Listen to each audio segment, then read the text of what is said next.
On a stormy night over the land of Adele, in the middle of the forest, the king and queen's carriage was hurrying back to the castle. Inside the carriage, the queen was suffering from severe pain because she was in labor. Suddenly, the carriage crashed. The king helped the queen to try to leave the forest, to find a safe place to hide from the rain. Fortunately, no matter how bad the weather was, it could not prevent the two princesses from being born safely. Those were two beautiful princesses, Lena and Crystal. After 9 years, the two little princesses grew up to be extremely pretty and lovely. Princess Lena was a very energetic and mischievous girl. On the contrary, Crystal was a very gentle and meek princess. On the 9-year-old birthday of the two princesses, the king held a big party to celebrate. However, just as the two girls were about to cut their birthday cake, a fire broke out. The incident left everyone in shock and panic. Crystal, are you okay? Father, I don't know what... Look, flames from her hands. She's a witch. She's definitely a witch. The whole party suddenly became chaotic. The criticism towards the princess began to increase, causing Princess Lena to panic and run away from the party. Does it snow in the middle of summer? Unbelievable! Little Princess Lena was very afraid of her fiery hands. Although she did not feel any pain, it was not easy to put them out. Fortunately, the queen still knew that she was the safe support of the little princess. Besides, the small snowflakes were also helping Princess Crystal recover from her burns. Wow, it's so magical! In the days following, news that Lena was a witch quickly spread throughout the country. The people were fiercely demanding to punish or expel Princess Lena in a case similar things might happen to them. The king, out of love for his daughter, tried to appease the people and made the decision to lock the little Princess Lena in a closed room, not to go out unless it was an emergency. Because he loved his daughter and because he wanted to protect her, the king could not think of any other way. Then one day, it was said that Lena attacked the guards with her fire and escaped from the solitary cell. After a long time without news of her daughter, the queen passed away because she was so heartbroken, leaving many regrets to stay on earth. The king was left with only Crystal by his side. Fearing that the other princess would also be in danger, he immediately ordered her to stay in the castle and not be in contact with strangers. Just like that, 7 years have passed, and the beautiful Princess Crystal had always dreamed of once being integrated into the bustling crowds outside. Princess, what do you want to eat today? Anything?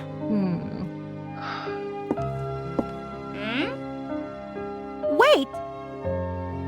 One day, Crystal came up with a bold idea. Thanks to the idea of using a maid outfit, she was able to fulfill her desire to integrate into society, enjoying the moment of freedom that she had not experienced for a long time. Her light footsteps led her to destiny. As a princess surrounded by walls, she didn't know much about the dangerous world outside. You guys should stop! I will report to my father, and he will arrest you! Ha ha! A maid who dares threaten us? Taking advantage of the opportunity, the young boy quickly pushed down the thugs and dragged his savior away from this dangerous place. The four of them kept running, one after another, on the glacier. And an extremely interesting situation appeared, causing the chase to be interrupted. Luck after luck, it was certainly hard for the bad guys to get a good ending. Well, you dare to make us like this! I won't forgive you! Coincidence appeared more and more, and the ice under the thug's feet gradually cracked, causing him to fall into the cold water. Taking advantage of the moment when the bad guys were busy escaping from the freezing water, the young man and Princess Crystal immediately left. After spending some fun outside, Princess Crystal quickly returned to the palace. She still regretted those moments of freedom.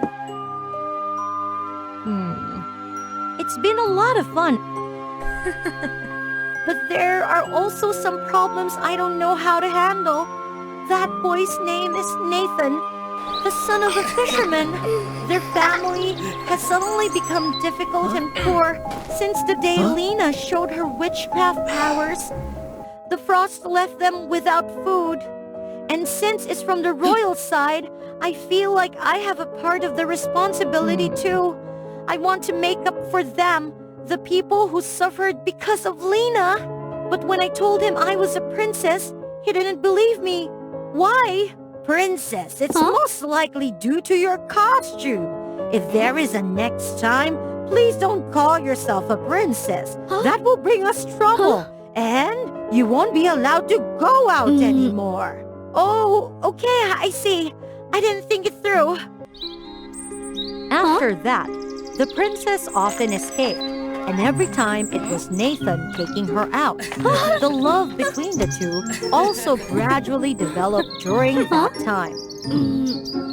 However, once when she returned home, she was caught by the king.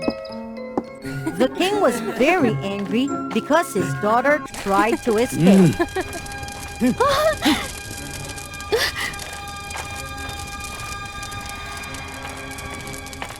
Witnessing these things, Nathan also discovered that the person he secretly loved was the real princess.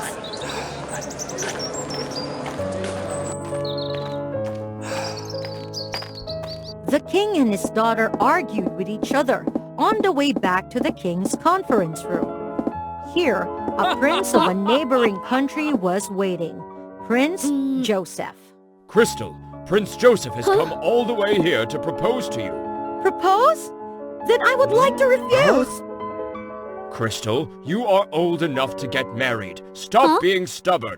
No, I've already had someone else in my heart. Unexpectedly, Princess Crystal's backlash created a beautiful and cold miracle. To the king and Joseph's astonishment, Crystal found herself having a special difference, just like her sister Lena. The king, fearing the news that Crystal had ice powers spread outside, immediately ordered the castle to be closed, locking Crystal in a private room.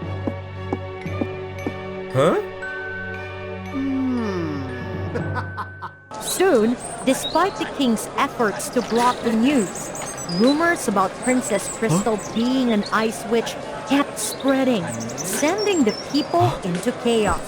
Impossible! She was the one who froze this river? What should I do? Help or revenge? Back with Crystal, locked in her room, she figured it all out. Since her 9-year-old birthday, those strange phenomena, then the frozen river surfaced for more than 10 years. The events of Nathan's family were all caused by her. Princess Crystal. The situation outside is very chaotic because of a rumor.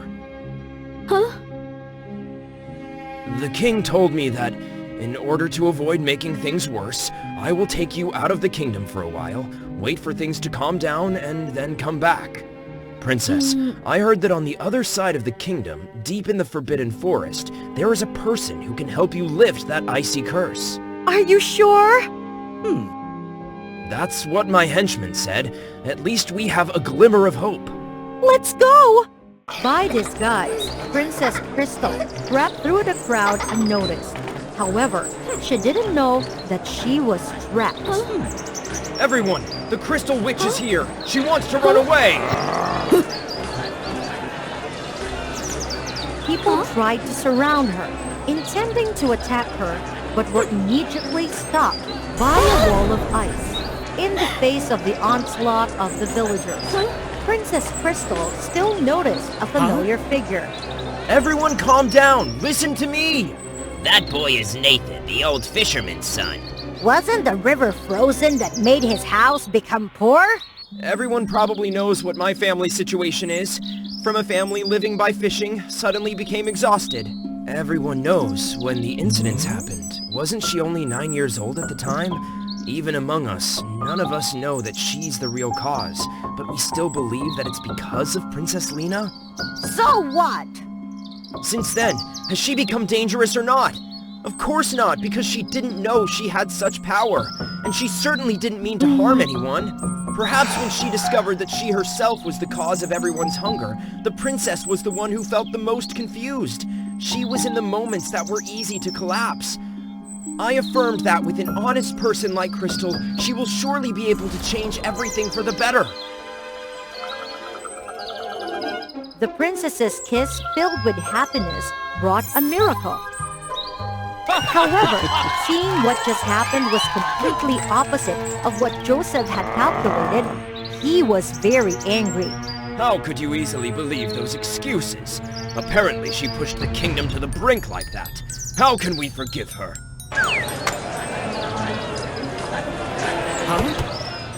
What do you want? Want to divide us? In your dream!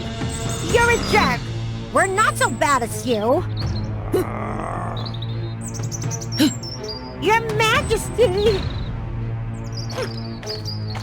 Joseph, I didn't expect you to be so cunning. I've arranged the wedding in vain. Soldiers, grab him and throw him in the dungeon.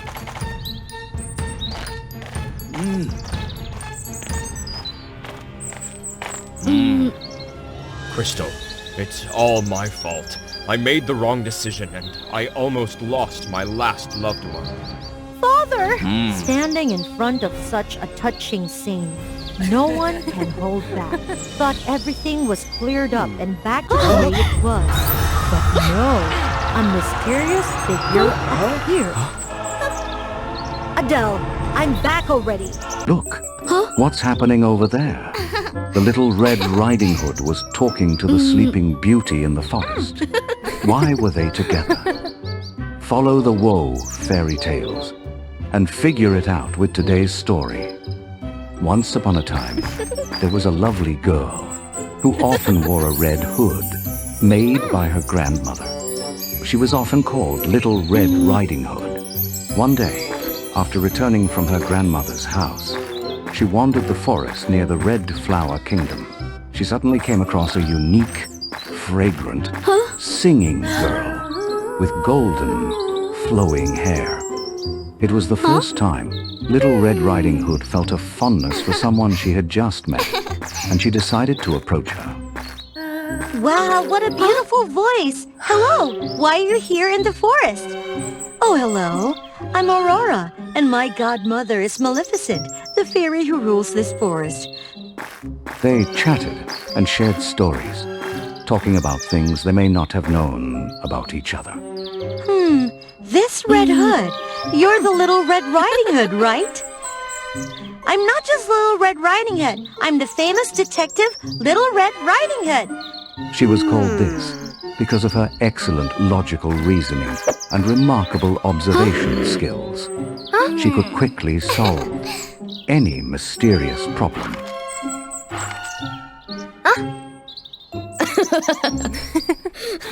Earlier, Detective Little Red Riding Hood had even uncovered and rescued her grandmother from the cunning wolf. Earlier, you mentioned that your godmother is Maleficent, the wicked fairy from the legends. Is that true? Aurora knew that Maleficent was misunderstood by people, but she wasn't angry. She calmly explained to Little Red Riding Hood. When the princess of the Red Flower Kingdom reached first month, the king invited everyone in the kingdom to celebrate, except Maleficent. This made Maleficent angry, and she placed a curse on the little princess. At the age of 16, the princess will prick her finger on a spinning wheel and fall into an eternal sleep. However, the innocent and beautiful Aurora had touched Maleficent's heart. Maleficent had always watched over Aurora's growth and had protected her from many dangers. Therefore, Aurora knew that Maleficent was actually kind, warm-hearted, and believed that she would try to break the curse for her. Little Red Riding Hood found it hard to believe that story. Suddenly, the wolf from earlier appeared from behind, growling and rushing towards Little Red Riding Hood to take revenge. And then Maleficent appeared and defeated the evil wolf, making it permanently unable to return. Afterwards, she safely took Little Red Riding Hood home. Thank you both very much. Goodbye, Aurora. See you soon. See you again, Detective Little Red Riding Hood. At that moment, Little Red Riding Hood understood that Maleficent's love for Aurora was sincere. I hope your curse will be lifted, Aurora. Life went on peacefully until one day, Little Red Riding Hood received an anonymous letter with a seal marked Boss. Who sent this to me? Come to the Red Flower Kingdom Castle and investigate the mysterious disappearances of several girls. The mysterious letter piqued her curiosity and determination to uncover the truth. She set off for the Red Flower Kingdom. On her way, a lady accidentally bumped into her and fell. Little Red Riding Hood quickly helped the lady up, brushed the dirt off her dress and the strange black roses. Are you okay? Take it slow. Otherwise, the scent of the roses on you will be gone. Thank you, girl. I am Misty, the best perfume maker in this kingdom, so my rose scent doesn't easily disappear like that. Little Red Riding Hood admired Misty and bid her farewell before continuing her journey to the Red Flower Kingdom. After a long journey, she finally arrived at the Red Flower Kingdom's castle. She went observe to gather information. The curse on Princess Aurora has been lifted. As per the engagement, she is soon to be married to Prince Philip, the most handsome in the region. Aurora's curse has been lifted? Fantastic! I heard that the curse had been lifted by Maleficent. Hard to believe, right? Maleficent does good deeds. Even more unbelievable is that recently, many girls have gone missing. I'm getting really worried. Indeed, the disappearance of the girls made people in the kingdom more agitated than ever. Even the royal detective team had been dispatched to gather evidence and investigate. Little Red Riding Hood left and went to the castle to meet Princess Aurora. I am Detective Little Red Riding Hood, here to meet Princess Aurora. Upon receiving the news of Little Red Riding Hood's arrival, Aurora quickly came to welcome her and invited her to join a small feast. The king wanted to celebrate his daughter's awakening, but the recent disappearances of the girls still worried the people.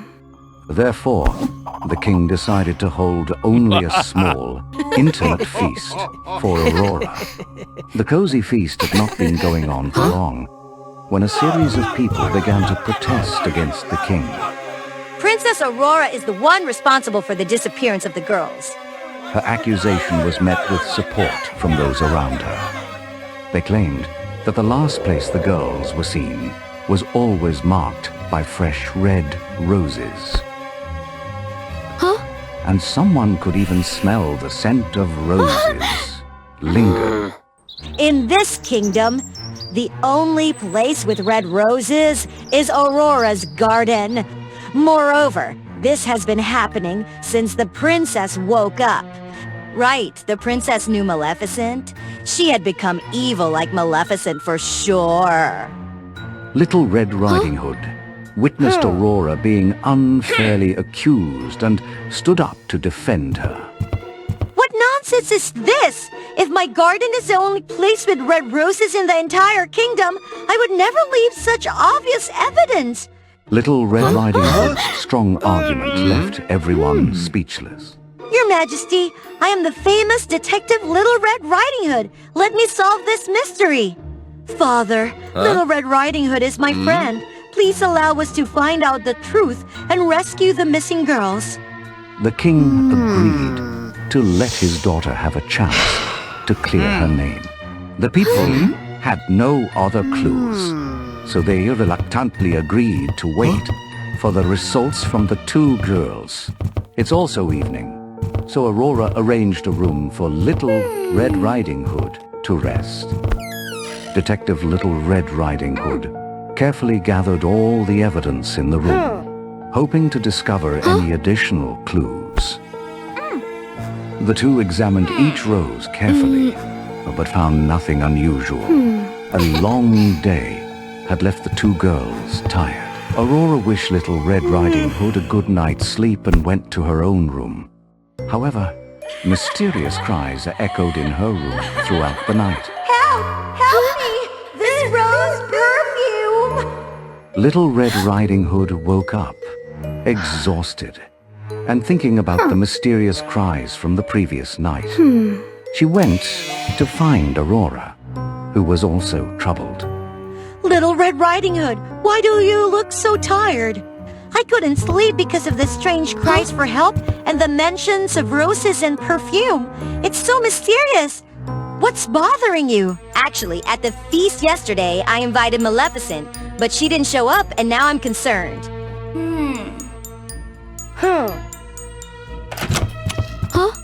We found a strange room hidden in the forest that contains various perfumes. This new information sparked an idea in Little Red Riding Hood's mind, and she shared it with Aurora. Spread the word that we have found the hideout of the culprit, and tonight the princess will go there to capture him. The detective swiftly relayed the message, and soon everyone in the kingdom knew the night came, and Aurora followed the instructions to reach the mysterious house.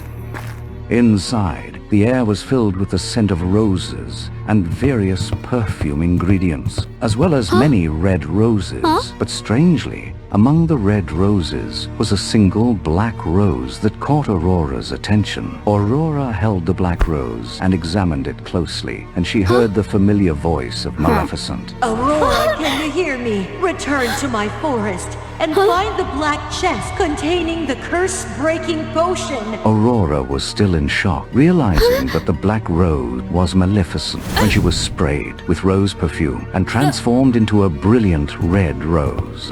Detective Little Red Riding Hood observed the situation, then swiftly rushed in to attack and apprehend the culprit. Turned out that was Misty, the perfume maker. So it's you, Misty. Why did you do this? Where is Aurora? Misty, consumed by jealousy over Aurora's upcoming marriage to Prince Philip, had hatched a plan to transform all the girls, including Aurora, into roses using a magical perfume. She would then extract the essence of these roses to make herself more beautiful, fragrant, and win Prince Philip's heart.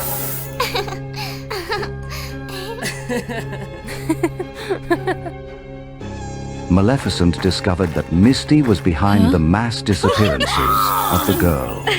However, in a moment of carelessness, Maleficent had been turned into a black rose by Misty. Little Red Riding Hood, go to Maleficent's forest and ask the woodland creatures to lead you to the black chest containing the curse-breaking potion. Little Red Riding Hood recognized Aurora's voice coming from the rose. She quickly picked it and ran away. In the forest, Little Red Riding Hood quickly found the instructions from the creatures. Please show me the way to the black chest.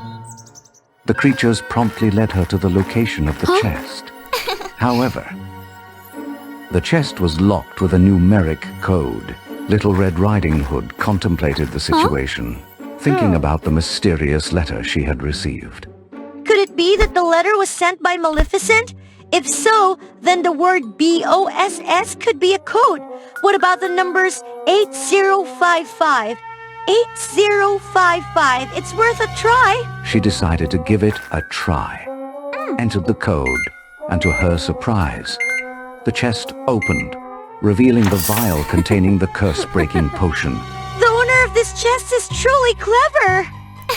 She quickly took the potion and made her way back to save Aurora and restore Maleficent to her original form. The case was resolved, and the missing girls were safely returned home. Everyone now believed in Aurora's innocence and recognized that Maleficent was not the wicked fairy she had been thought to be.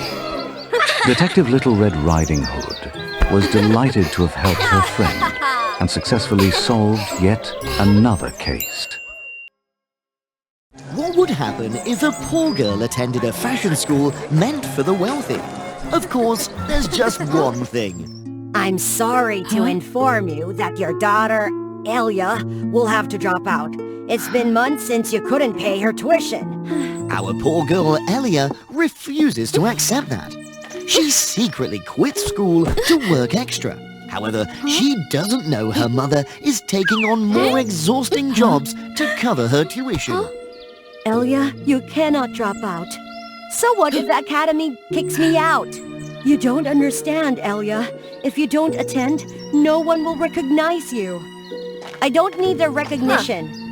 Elia, you're not the heroine of WOA Fairy Tales. You're the one who doesn't understand. Elia quickly stops being mad at her mother. However, she hesitates and doesn't know how to apologize. Elia's mother isn't angry at her either. The mother and daughter quickly reconcile. Elia had a happy childhood, living in a wealthy family. However, her father fell ill and passed away early, leading to the loss of their luxurious life. Despite becoming poor, Elia, her mother, and two sisters still live happily together. Elia is skilled at embroidery. She wants to become a fashion designer, creating outfits that bring smiles to people's faces. Life is always harsh. When entering the Fashion Academy, Elia, a poor girl, is looked down upon by everyone. Look at that raggedy dress. Why not use the money to buy something else to wear? It's an eyesore. Oh, thank you, Sandra, for being a piggy bank for me. Bye-bye. Wait! Guess what it is? That's the ticket to participate in the biggest fashion design competition of the year at school. Only deserving students get a chance to enter this competition. While the wealthy girl, Sandra, quickly qualifies for the competition, no miracle happens for Elia, even though she eagerly awaits it. Disappointed, Elia is used to the fact that no matter how hard she tries, life doesn't bring her anything good. I think you deserve this. Don't worry, I found this ticket while working. This is your chance to prove yourself. So, Elia gets to participate in the fashion competition like Sandra. Sandra spends a lot to buy the most expensive materials, creating a high-end dress highly praised by the judges, except for the principal, who also happens to be Sandra's mother. She thinks the materials were wastefully used.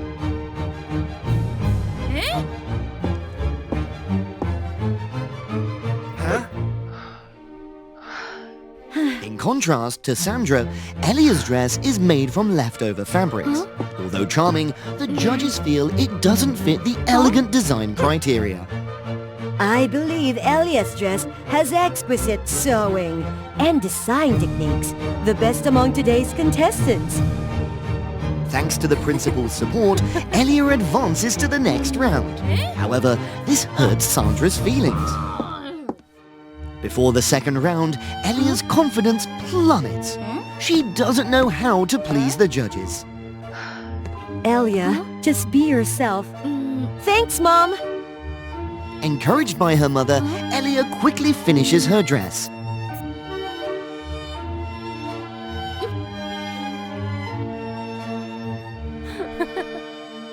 In the second round, Sandra is extremely confident. She has a surprising plan. Sandra chooses the theme, the Rebellion of Currency. She transforms into a golden demon, captivating the audience. No one has ever dared to express themselves as boldly as Sandra. This excites everyone except Sandra's mother. Nobody can match Sandra, except Elia. Ironically, Elia chooses a completely opposite theme. She becomes a pure silver angel, serene and innocent. The competition becomes intense. No one knows if Sandra or Elia will win. You look wealthy today. A silver dress, huh? Sandra, you have thrown a lot of money at my face, haven't you? Both contestants were outstanding today. However, Elia is the winner. Her dress balances craftsmanship better than Sandra's. I object. Elia doesn't deserve to be here. She used someone else's golden ticket. Huh? Is that true? Yes, it is. It wasn't mine. I'm truly sorry. For using someone else's ticket, Elia is disqualified. Heartbroken, she runs off the stage, into her mother's arms, and leaves. On the other hand, Sandra's mother isn't pleased with her daughter's actions. I'll surely win this competition. Stop it. You're wealthier. Have an easier life than others. But I also tried. Sandra, you lack empathy for others. What about me? Do you empathize with me? Angry, Sandra jumps out of the carriage and storms off. Her anger clouds her senses. In a dark alley, there must be thugs. For them, Sandra is like a fat prey. Here's money. Leave. Hey, she's got money! It's time for kidnapping and extortion, bro. No! Stay away from me! Someone help me! Hi-ya! Sandra, run! Even losing her money, Sandra didn't expect Elia to be her savior. She's not only shaken after the robbery, but also unfamiliar with the warmth of Elia's humble home. People here care for each other, unlike at Sandra's house. You need to cry harder, Sandra. Yes, Mom? Here, for you. Huh? Why, Elia? Otherwise, keep wearing raggedy dresses, Sandra. Huh? No, thank you. After an investigation, the principal discovered that Elia's ticket was originally a discarded one. So she restores Elia's right to compete. During the final night, the dresses are hidden under covers. Due to the lack of preparation time, Elia hasn't finished her final dress. Sandra offers to help, but Elia refuses. Thank you, Sandra, but I want to win through my own efforts. Elia, I've been searching for you. This dress belonged to your father and me. It has no value. No, this is all I need. This is the dress I designed. This dress I dedicate to my family. As long as I persevere, I'm sure that my efforts will be acknowledged. You're amazing, Elia! But now it's my turn. Everyone fell silent, in awe of the beauty that's in Sandra's dress. A harmonious combination of the cheapest materials, but with exquisite design language, elevating the elegance of the final product. This dress, I want everyone to wear it. The rich, the poor, as long as everyone is happy. Elia, I dedicate this dress to you.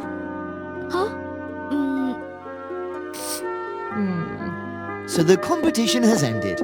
Ultimately, Sandra emerged as the winner. Nevertheless, Elia accepts this outcome. She quietly leaves the stage, awaiting her fate. She'll have to drop out of school.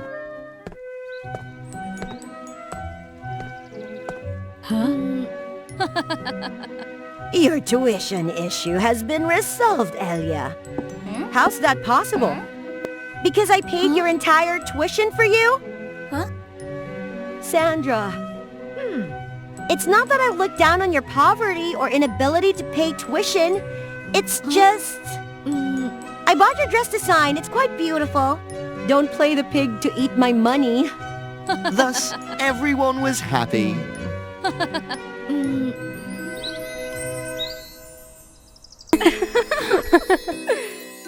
Wow! The sisters of Moon Goddess and the Sun Goddess really loved one another.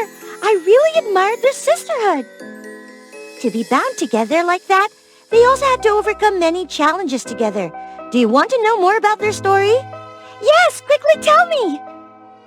Once upon a time, in the high sky far away, where the Moon Goddess and the Sun Goddess lived, they together brought the light to the people every day. The people were really grateful to the glorious light in the daytime of Hera, the Sun Goddess. But they somehow prefer the gentle light at night of Lena, the Moon Goddess. That made the Sun Goddess a little bit jealous with her younger sister. Thanks for the light of the goddesses, the people didn't have to worry about the demon, which usually worked at night. Therefore, they really hated the Moon Goddess because her light frightened them, making them not dare to get out of the cave. We can't leave it like this. If everything kept going, we can only live cowardly in this cave forever. We have to find a way to steal the Moonstone, and if it really happens, we will be the ruler of this world. Yes, my wise king, you're always right. The Sun Goddess and the Moon Goddess took turns to go to the temple to control the magic stones, making the light shine everywhere. That day, after the daytime ended, the Sun Goddess left for her sister to come and control the Moonstone at night.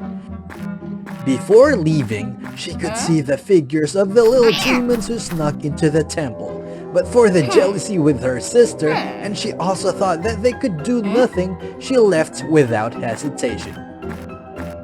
After leaving for a while, the Moon Goddess hastily ran towards here.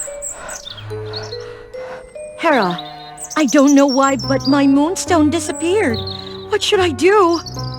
The stone disappeared, so the Moon Goddess couldn't bring light to the world every night.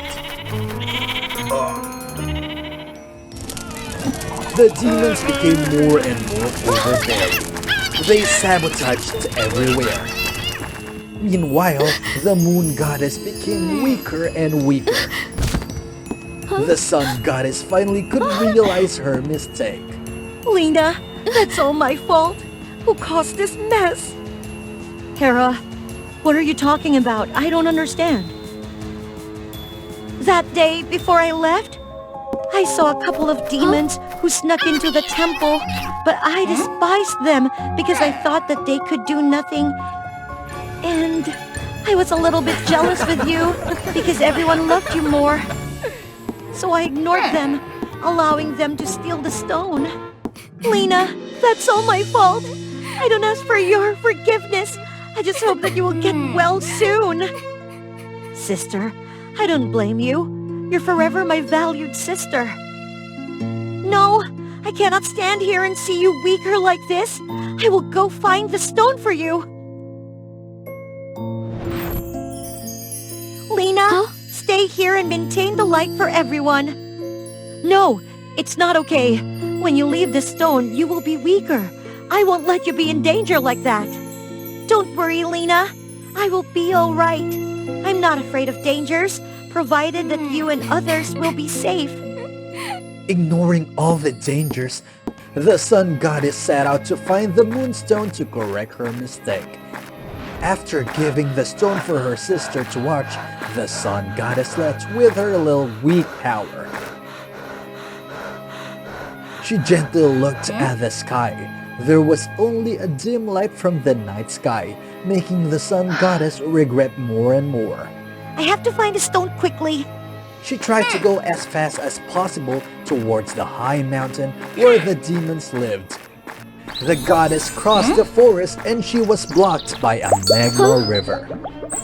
She tried to use her weak power, but she couldn't move that river. She suddenly came up with an idea. She used all of her power to move the big stones and threw it into the river. Then, she jumped on the stones to cross that river. However, the last stone was shaken because the magma river was boiling. She almost slipped off. Luckily, she quickly jumped to the bank. After that, she reached a really high mountain and she had to climb up by herself. There were a couple of times when she almost slipped, but fortunately she could grab the vines on the cliff and climb up safely. Getting to the top of the mountain, she quickly entered the cave and was surrounded by the demons. Look who just came! Hera, you are just a weak goddess now. You think that you can fight against us? We will defeat both of you and quickly rule this world. Don't ever dream about it! The sun goddess rushed there to fight against the demons, but at that time, she was no match for them. She was severely damaged. Then, they tied her up. The demon king lighted a fire and threw it right next to her. The fire gradually caught her, giving her a burning sensation. I will break this stone. From now on, the world will never be able to see the moonlight again. The sky was shaking.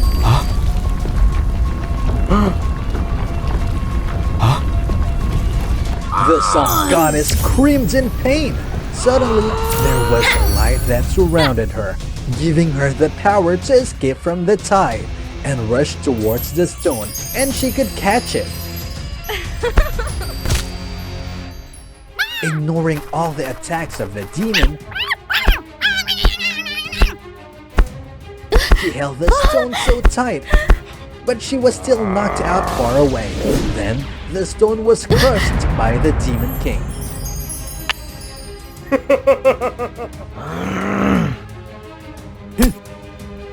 At that moment, the Moon Goddess was also exhausted due to the crush of the stone.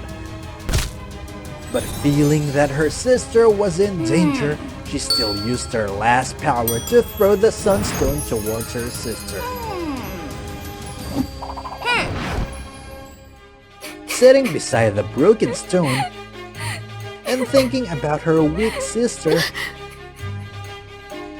about all the species which were in danger, the Sun Goddess burst into tears. Her tear dropped at the stone, making the pieces fly up and combine together. At that very moment, the Sunstone also came from nowhere. The two stones started to merge. A light covered the Sun Goddess and the power came back to her. Immediately, an aura also covered the whole space. The Moon Goddess appeared right next to her sister. The two goddesses together performed the last attack, knocking the Demon King and the demons out far away, bringing back the glowing night sky for the world. After defeating the demons, Hera gave the stone back to her sister. They shared a really warm and happy hug. The Sun Goddess and the Moon Goddess came back. From that moment, all the people lived in peace and prosperity forever after. Once upon a time, there was a legendary friendship between humans and unicorns. It was a friendship between Queen Nebula and the unicorn maiden Emma. The two of them played and confided in each other like kindred spirits. Nebula shared with Emma about the splendid life in the castle, while Emma shared with the Queen about her mysterious planet, Starlight. One day, the connection between them vanished. Since then, no one ever mentioned this friendship again. It's said that Emma lives on a distant planet in a galaxy called Starlight. There is only one season throughout the year, and that is spring. The grass, trees, flowers, and leaves are always fresh, covering everything in a pleasant green. It is also the home of the unicorn tribe. They adorn themselves with smooth fur and sharp, colourful horns. Emma has a daughter named Aurora, who is even more extraordinary. Aurora has a 7-coloured horn and a beautiful coat. She has the skill of riding the wind on clouds with utmost proficiency.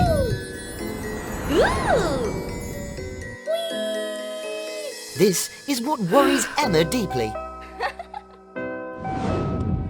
Aurora, on the night of the fullest moon, you must leave here. Why is that, Mother? Emma could only embrace Aurora and cry. The fateful day finally arrived. As Emma led Aurora out of the house, a group of unfamiliar unicorns attacked. Run quickly! Emma and Aurora ran to the edge of the abyss, the boundary between Starlight and Earth. They looked at each other and made a determined leap into the chasm. As Emma prepared to jump, she was suddenly struck by the unicorn's enchantment. With no other choice, Aurora's mother fought with all her might to protect her.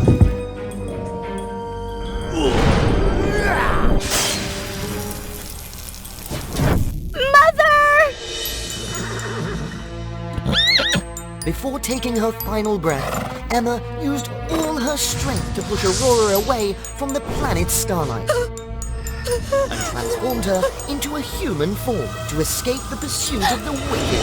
Falling to Earth, Aurora woke up to find herself lying in the middle of a forest, her memories lost. Where is this? Aurora suddenly heard a sound, and it turned out to be a young man who was hunting. The soldiers were wary of Aurora's strange appearance, but this young man was not.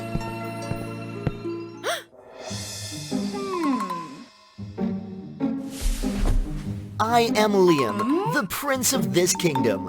What is your name? Where are you from? I will take you back. I don't know. Then come back to my castle for treatment of your injuries. Afterwards, I will find a way to take you back. Upon arriving at the castle, Liam took care of Aurora attentively. From now on, I shall call you Aurora for easier address. It was a remarkable coincidence that it matched her name from the planet Starlight, although she had no knowledge of it. I like this name! Every day, Liam brought the most nourishing food for Aurora. Just be yourself. However, due to the instinct of the unicorn species, Aurora still inhabited some peculiar actions that frightened many. Liam patiently instructed Aurora on how to hold the knife and fork correctly. Fortunately, Aurora quickly grasped everything, astonishing everyone. On another occasion, Prince Liam organized a horse racing competition, and Aurora was extremely fascinated. 3, 2, 1, start!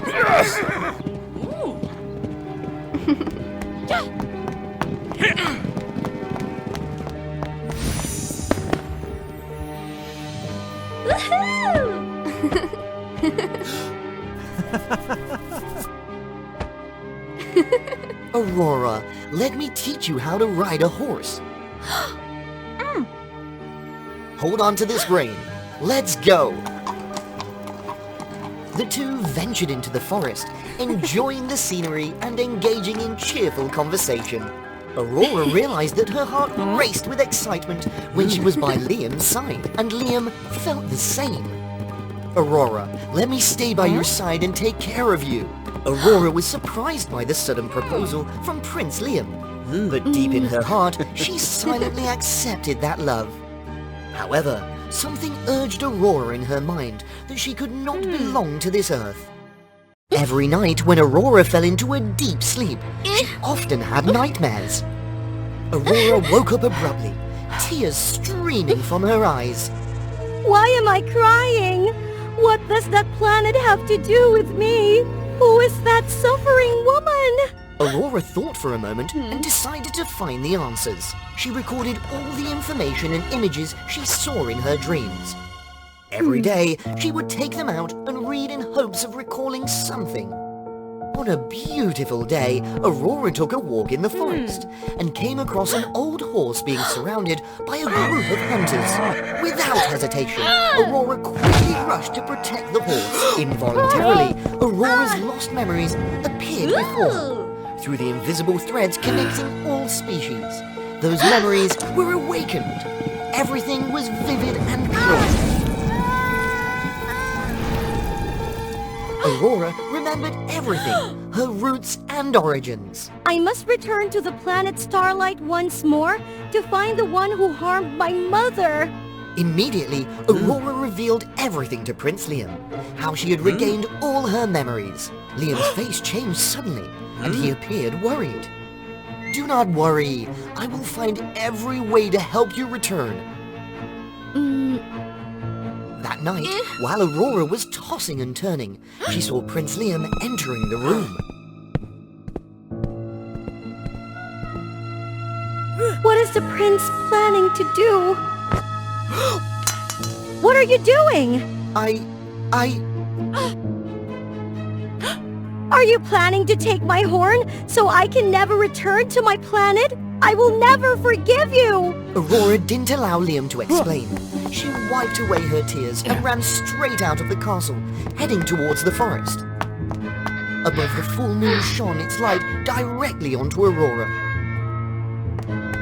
She ran and stretched her neck, suddenly transforming into her unicorn form. Aurora approached a mountain peak, leaped up onto a cloud, and flew straight back to the planet Starlight. As soon as Aurora set foot on her beloved planet, she was attacked by a group of unicorns. Finally, you have returned! Ha ha ha ha ha! Capture her for me! In a dark room, Aurora sat and wept uncontrollably. Suddenly, Liam's voice spoke up. Aurora, Aurora! Liam had followed Aurora and clung onto the cloud to accompany her back here. The Unicorn Lord wants to capture you as a sacrifice to the divine spirits. A sacrifice to the divine spirits? In the past, your mother and mine were close friends. They met regularly. When your mother became pregnant, she came to my mother for help. The child I'm carrying would bring misfortune to the planet. On the night of the fullest moon, the child had to become a sacrifice to dispel the ill fate.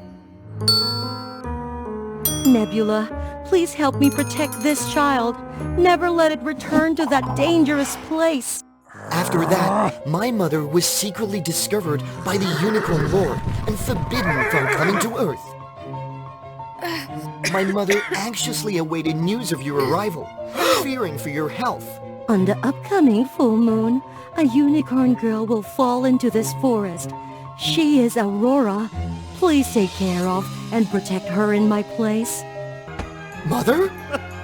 That's why from the beginning, Liam named her Aurora, even though she didn't remember her name. Liam didn't seem like a stranger by Aurora's side.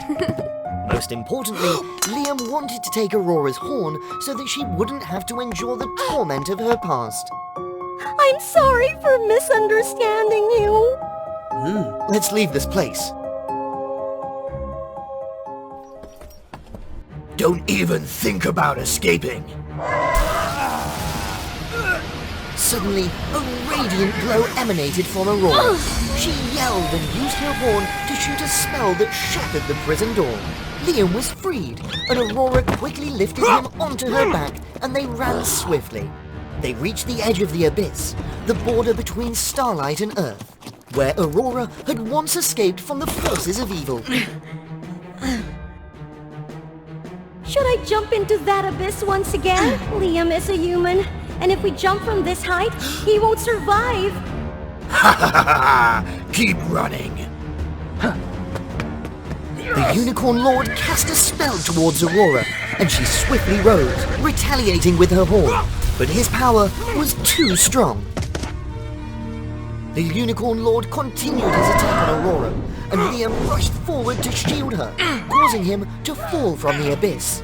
The Unicorn Lord laughed triumphantly, exerting all his strength to create a magical sphere to capture Aurora. Prepare for the divine sacrifice, Aurora! Aurora stretched her neck, kicked her legs, and aimed her horn directly at the sphere. Suddenly, the magical sphere cracked, and all the magic burst out, reversing its effect on the Unicorn Lord, causing him to disintegrate. The shockwave of the explosion was so powerful that it shook the ground, causing Aurora and Liam to fall into the abyss. Aurora swiftly reached out and embraced him. Both fell to earth, and Liam gradually regained consciousness. He was in anguish when he saw Aurora by his side. Aurora, please wake up!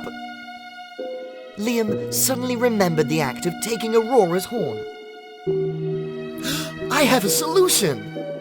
Saying so, Liam took out a knife from his person and transformed Aurora back into a human form. You're awake! Where am I? Who are you? Because she saved Liam, Aurora lost her memories once again. But Liam was still happy, as he could be with her forever. Aurora no longer had to endure painful memories. Allow me to introduce. This is Earth, and I am Liam, the one who has silently loved you for a long time. From now on, let's call you Aurora. The two would learn about each other again, fall in love from the beginning, and live happily together forever. The story ends here. Don't forget, in a certain kingdom, one's status was measured by wealth. That's Queen Raina, the wealthiest in the kingdom! Just being as rich as half of her would satisfy me. Naturally, the poor were not respected at all. Stop laughing. Someday, I will become a wealthy princess. Angela was a poor girl, but... Where did you find the princess outfit, Angela? she wasn't content with that. Remember, daughter, the fields are waiting for you. I'm busy, I need to practice. So Angela worked tirelessly to gain entry into the palace and gradually became a wealthy princess. But before I continue, please follow WOA Fairy Tales. Too noisy, don't disrupt the party! That's why Angela gradually became indifferent to the world around her. She criticized her parents' manual labor jobs, avoided her childhood friends. That poor princess claims that mingling with us, the poor ones, only pulls her back. And was indifferent to her own love life. Angela might have just drowned in her dreams of wealth if it weren't for an incident on the eve of the princess's selection trial. Due to the mounting debts, Angela's parents had no choice but to... Marry me off to that wretched person to pay the debt? Her dreams of becoming a wealthy princess Mom and Dad will keep us poor forever! might have come to an end.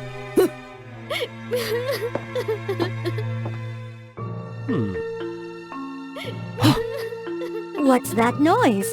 Find out immediately, Peter. The Queen was curious to know about the girl who had stirred things up.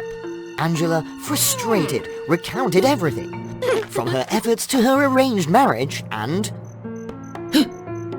I want to be rich, to be a princess.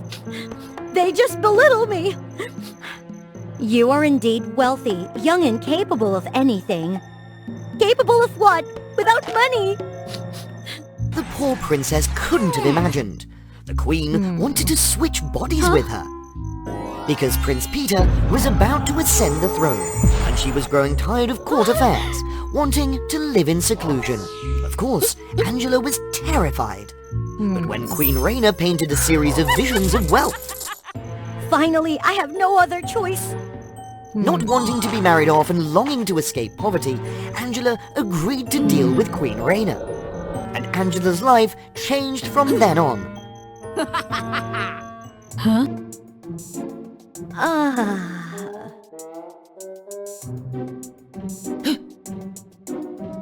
Huh? Where am I? Is this the Queen's palace?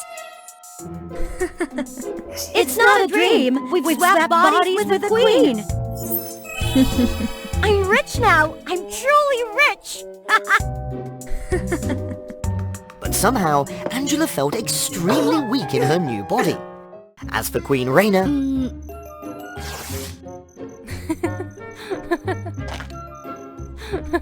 Huh? Did I say something harsh last night for it to become like this?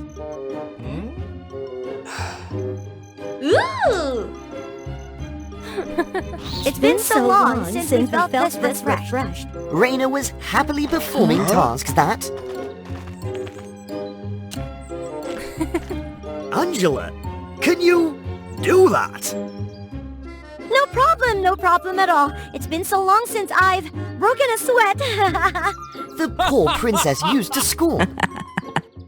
Of course, she wasn't dedicated to studying like Angela, but played pranks instead. Huh?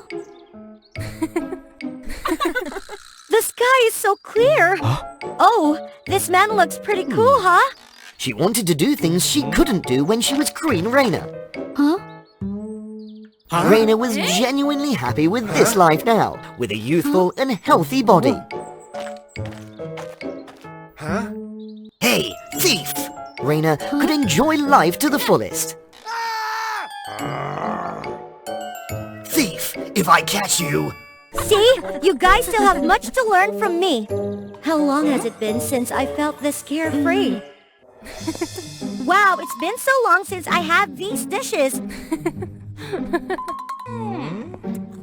So delicious! It's been so long since I had something this good. The looming debt over her parents made Angela enthusiastic. Huh? What if we're poor? I'm still healthy. I'll work to repay the debt. But Raina had shown them that money wasn't everything. What's the need for money? Living happily like this is true happiness.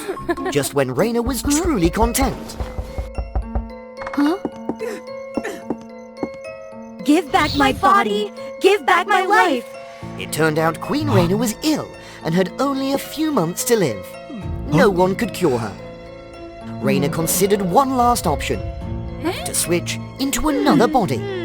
But nobody accepted her proposal except Angela.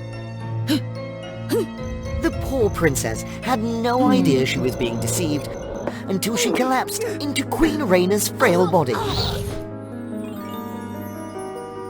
You made me deal with my mother. You can't back out now. No! Give me back my life! You hate being poor. I'll let you enjoy your remaining days in wealth. Angela mustered up her last bit of strength, returned to the village to reclaim her body. Absolutely not! We made a deal! The two of them argued fiercely, causing a commotion throughout the village. Of course, no one understood the Queen's strange words. Mother, shouldn't you be at the palace receiving treatment? No!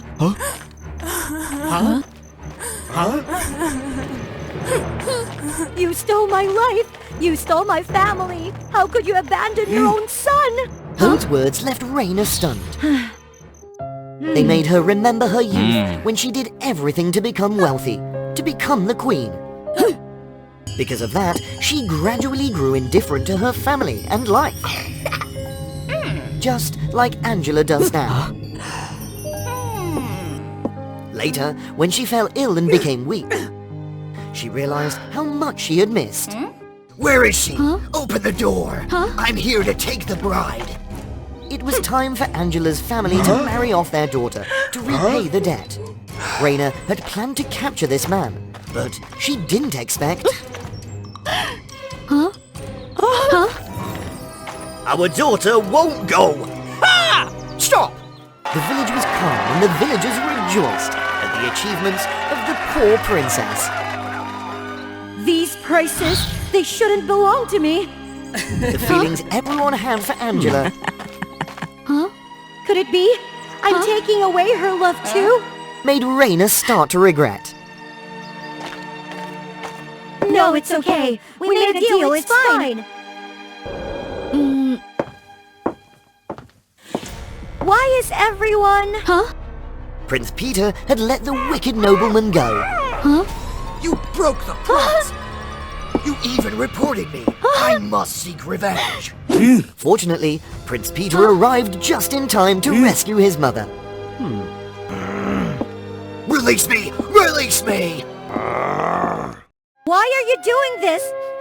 Are you okay, Peter? Mother, no, I'm fine. By now, Raina understood. There were some things she couldn't give up, and some things she couldn't take away from others. She's very weak. Weaker than when you hadn't switched bodies. I don't know how long she has left to live. That just means we have to act. I'll give the girl her body back. Huh? You won't survive! It's okay. These few days of reliving my youth are more than enough for me. Angela's youth is priceless. I have no right to take it from her. But what can Mother do now? I will go, it's certain. But I can spend my last days with you, Peter. But Angela, she wanted to switch with Mother, didn't she? Angela is too young. She doesn't understand. But now, I believe the girl has learned how wealthy her life truly is. Having extraordinary intelligence along with the powerful wings, the goddess Athena always radiated brilliance atop the peak Olympus. She had invented many great works, such as the flute, creating melodies that enchanted the hearts of people. She crafted the trumpet, producing incredibly bright and pure sounds that captivated anyone who heard them. During her presentations of new creations, all the goddesses come to see, and they were all astonished and impressed by her talent.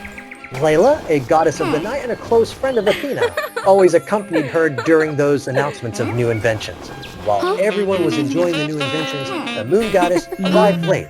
Turned out that she was caught in a terrible storm on her way, tearing her clouds and making her struggle while flying. At the high peak of Olympus, the goddesses, those who wished to fly, had to rely on the deep blue clouds. However, Athena was the exception. With her unique wings, she could fly gracefully in the sky, even during the fiercest storms. The things happened that day urged the goddess of wisdom come up with an idea. Why don't I create a pair of wings that allows the other goddesses to fly easily in the blue sky? Right after the party ended, she quickly came back to her room to experiment on creating a pair of powerful wings. Athena considered Layla as her confidant, sharing all her innovative ideas with Layla. I truly admire your inventions. I wish I could also fly freely with the wings on my own. Athena heard the wish of her best friend, but she also concerned because those wings were still not perfect, and she couldn't give it to Layla right away. Then Athena took Layla up into the air so that she can experience the joy of flying with wings. They both wandered across continents, admiring the magnificent landscapes and the mystical secrets of the world. Getting tired, Athena and Layla decided to rest near a rushing stream. A clear and babbling stream appeared right in front of Layla's eye, and she suggested that they took a refreshing bath. Athena didn't hesitate. She infused her wings with a radiant light and placed them under a tree before joyfully diving into the stream. The two close friends embraced each other and laughed in the chilly water. During those moments of joy, Layla suddenly cried out that she had lost her bracelet. Athena left everything behind to follow the traces and search for Layla's missing bracelet. Taking advantage of Athena's distraction, Layla stole her wing. Then she unleashed dark beams of light, shrouding the sky in darkness. Athena was terrified, losing her way. Leaving her best friend behind, Layla decided to fly back to Olympus.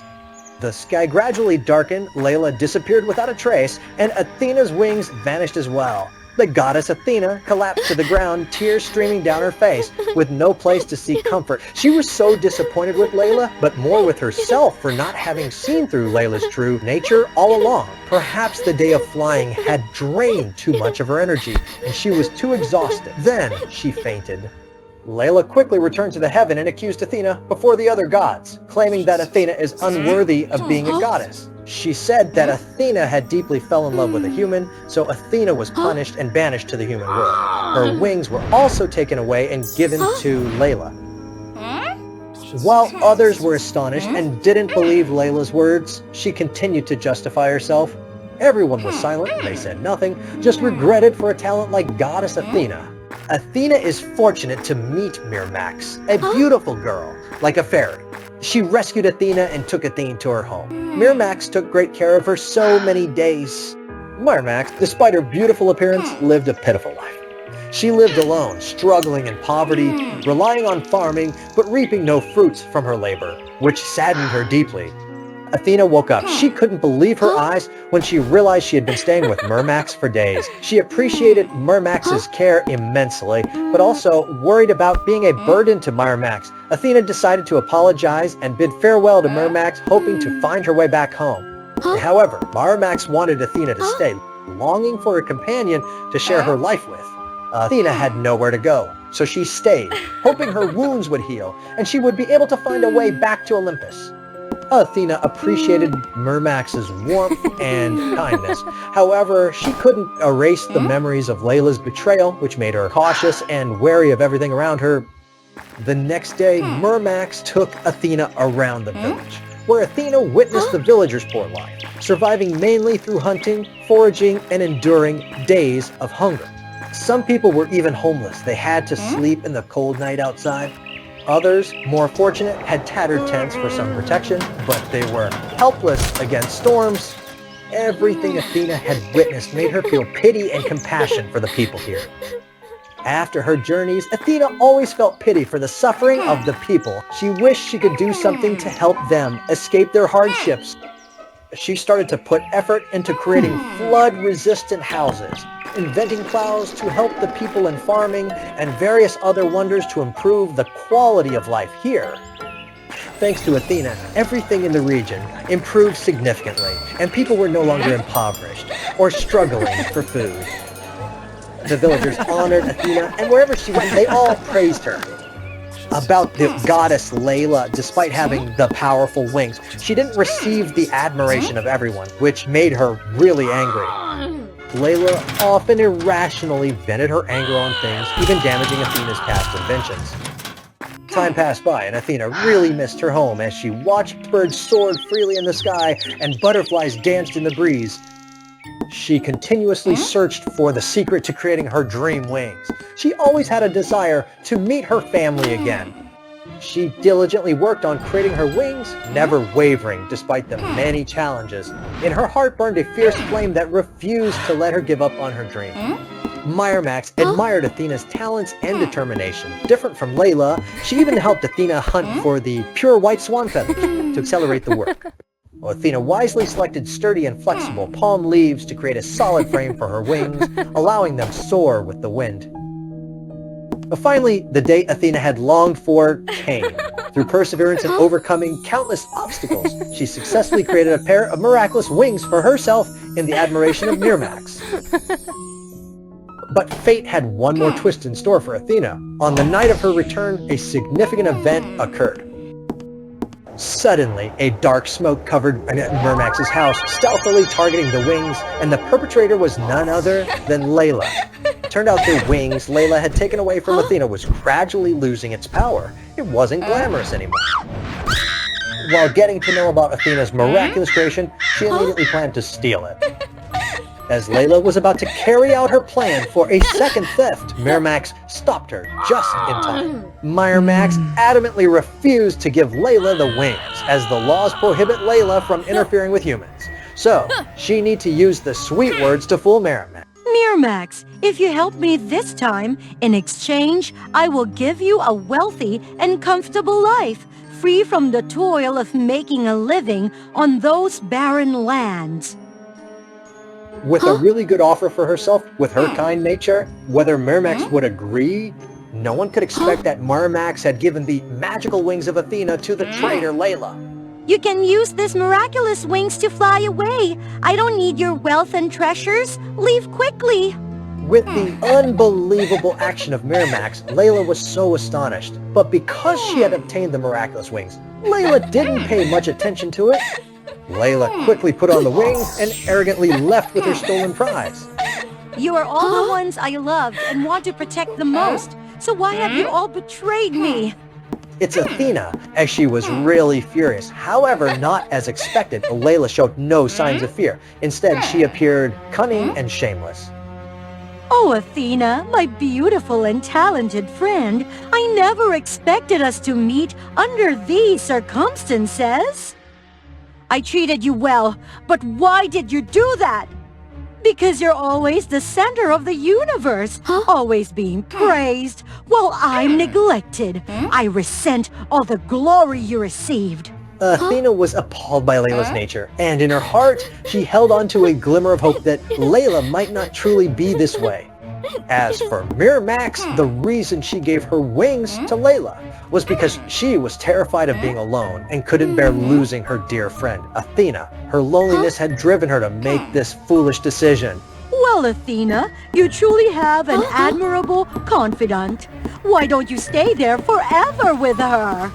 With no further words, Layla used the power of her wings to conjure a fierce storm and ascended into the sky.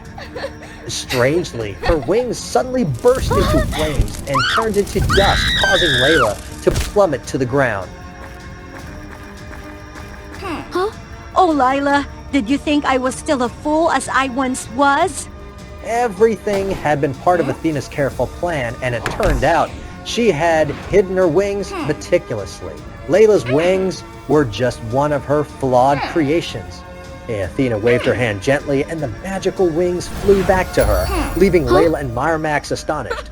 The high-ranking goddesses descended to witness Layla's misdeeds, and they were all disgusted by her actions. It was revealed that Athena had written letters to inform the other goddesses, detailing every aspect of the events. Layla, enraged and wanting to retaliate, found herself helpless as Athena and the other goddesses combined their magical powers, turning Layla into a tiny frog. With everything settled, Athena decided to return to the heavens to fulfill her duties as the goddess of wisdom. Miramax, though ashamed of the events that had transpired, found solace in Athena's gratitude.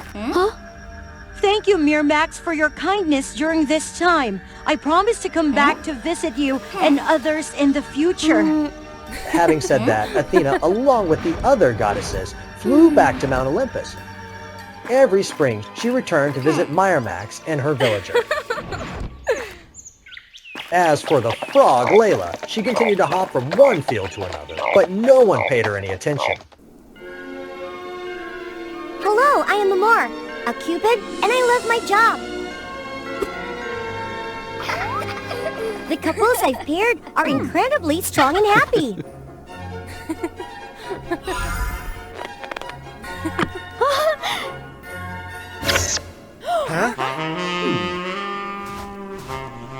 Oh no, sometimes, yeah, there are small mistakes. Amor. Please pray for me by hitting the like button so I have the courage to endure the punishment. Actually, these penalty sessions happen quite often. How many times have you made mistakes, Amor? Look at your current ranking.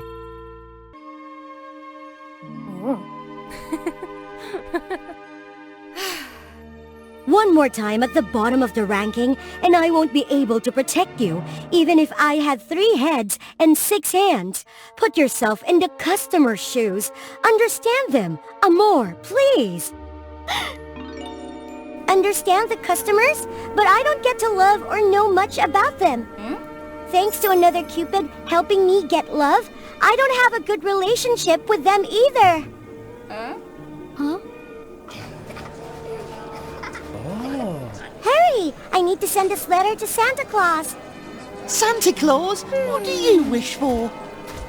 You can't see it. Of course I wish for us to be together forever. All right, Santa Claus can help us with that. Thinking about it, I just had to write a wish briefly. But it seems like I may have gone a bit overboard. Huh? Huh?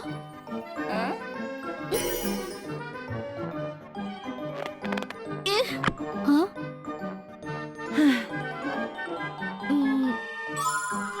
Is one letter too risky? Or should I send them all to Santa to be sure?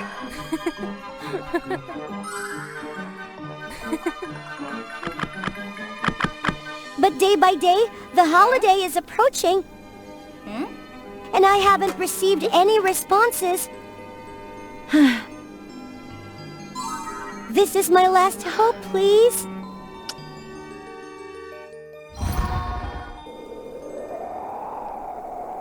I'm Satan. I don't like introductions. And I wouldn't have to do this if this strange arrow hadn't disrupted my 100-year sleep. Well, no matter. This is what I want.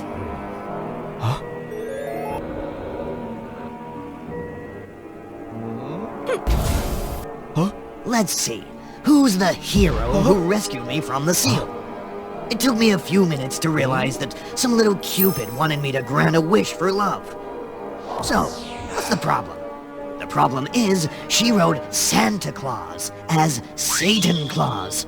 Oh my, oh my. But from this mishap, I suddenly had another idea. She called me Santa. So, let's just roll with it and be Santa Claus. Let's welcome the puppet that will help me disrupt Christmas.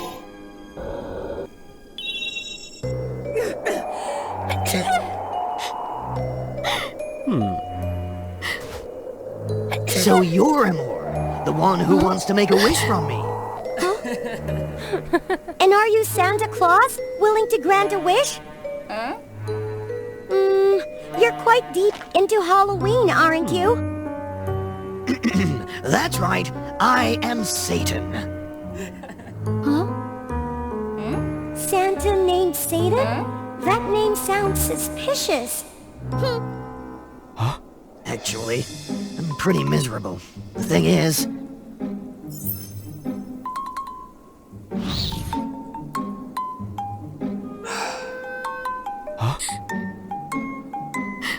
I understand. You're just like me, always at the bottom of the ranking, right? All right, I'll help you get close to the Christmas icons to enhance your magical power. Then grant me a boyfriend, okay? This enthusiastic little thing's pushing me too far. Santa Claus, are you afraid of heights too? Go away. Anyway, I've already reached the first icon, the Christmas tree. That naive Cupid thought I'd decorate the trees according to tradition. Oh, of course not. I have my own plan. Just wait. As soon as I took the soul of the Christmas tree, everything around me collapsed.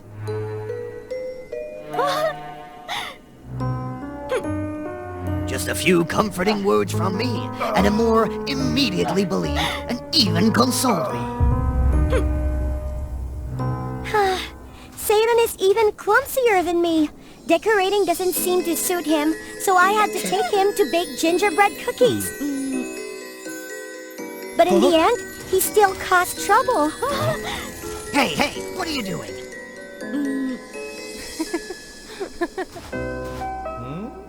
They're all broken.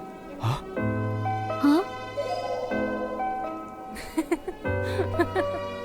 No, it's not. Look, sometimes all we need is a little love power. And with that, magic can happen. There are still cracks here. Come on, some cracks are actually achievements. This stubborn Satan reluctantly listened to me and helped rescue the broken cookies. That's not right. First, you have to think about who you want to give the cookies to.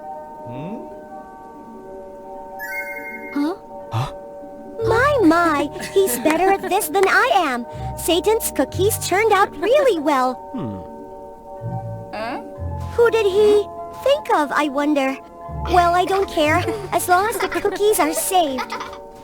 So, everything is going according to my plan, even this gift workshop. Amor had to swear and beg her love goddess to let us come and help her. Get to work.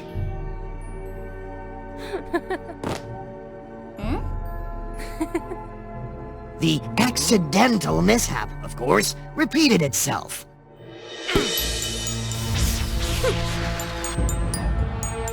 Oh my! What's happening? Santa? Did you mess up again?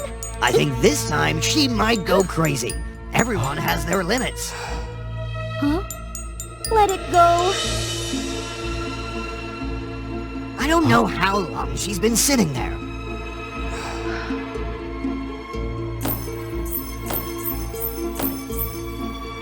My heart suddenly aches. What is this feeling? Regret? No way. It's just that I hate letting others suffer the consequences of what I've done. That Club C Satan guy is surprisingly good at this. He says he hates kids on the surface, but he seems more enthusiastic than me.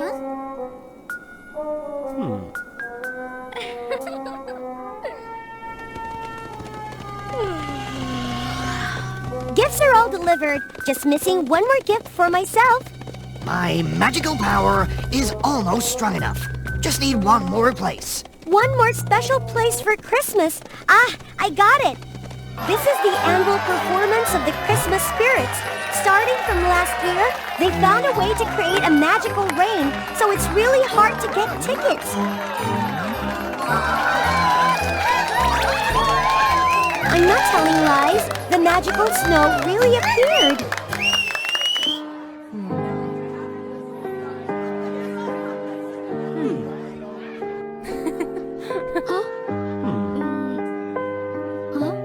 You're right.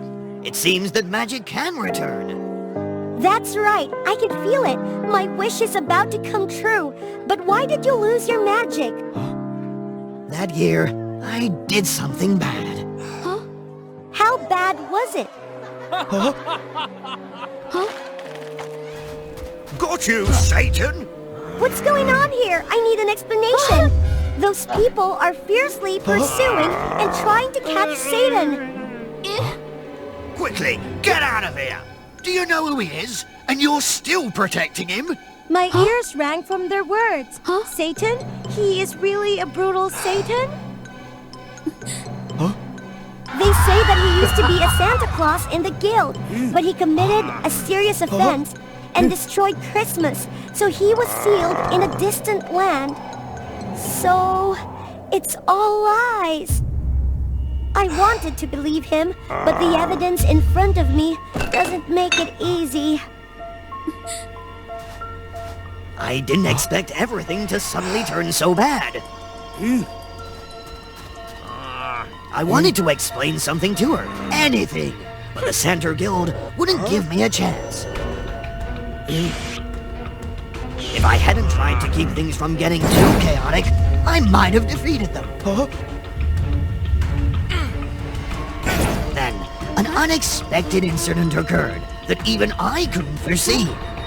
Watch out!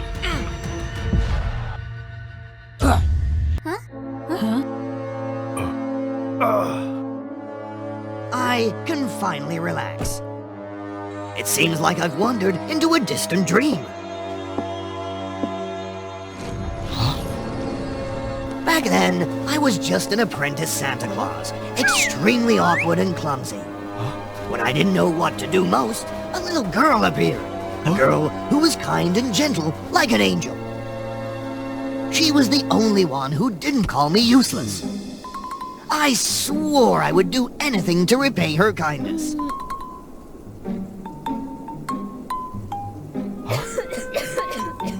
Even if it went against the conventional moral code. Anything as long as that girl could live longer. But God is so cruel. Just one season, only one season wasn't allowed. They didn't allow me to do that. The adorable girl, my little angel, had to close her eyes forever. The shock changed me. Things had to come to me, no matter what I had to do. And then I was sealed in a distant land. My heart seemed to freeze once again. Suddenly, warmth came. Uncle, are you cold? Is it her? Satan, wake up quickly! I'm sorry. I understand everything. Don't say anything. I have to do something. It's no use. My heart is about to freeze. That seemed to be how I got the last Christmas icon.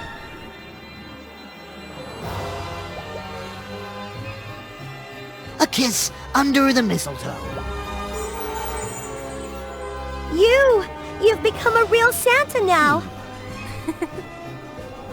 But no matter what I became, they still didn't accept me. At this point, surprisingly, the townsfolk sided with me.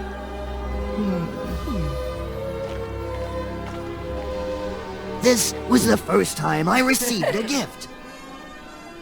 Seeing everything, the last Center Guild leader finally compromised. Why don't we catch him, sir? Look, we're in the name of protecting Christmas. But what have we done?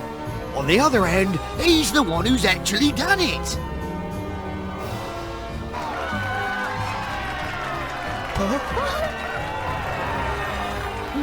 After that night, I gradually defeated all my opponents and rose to the top of the Cupid rankings.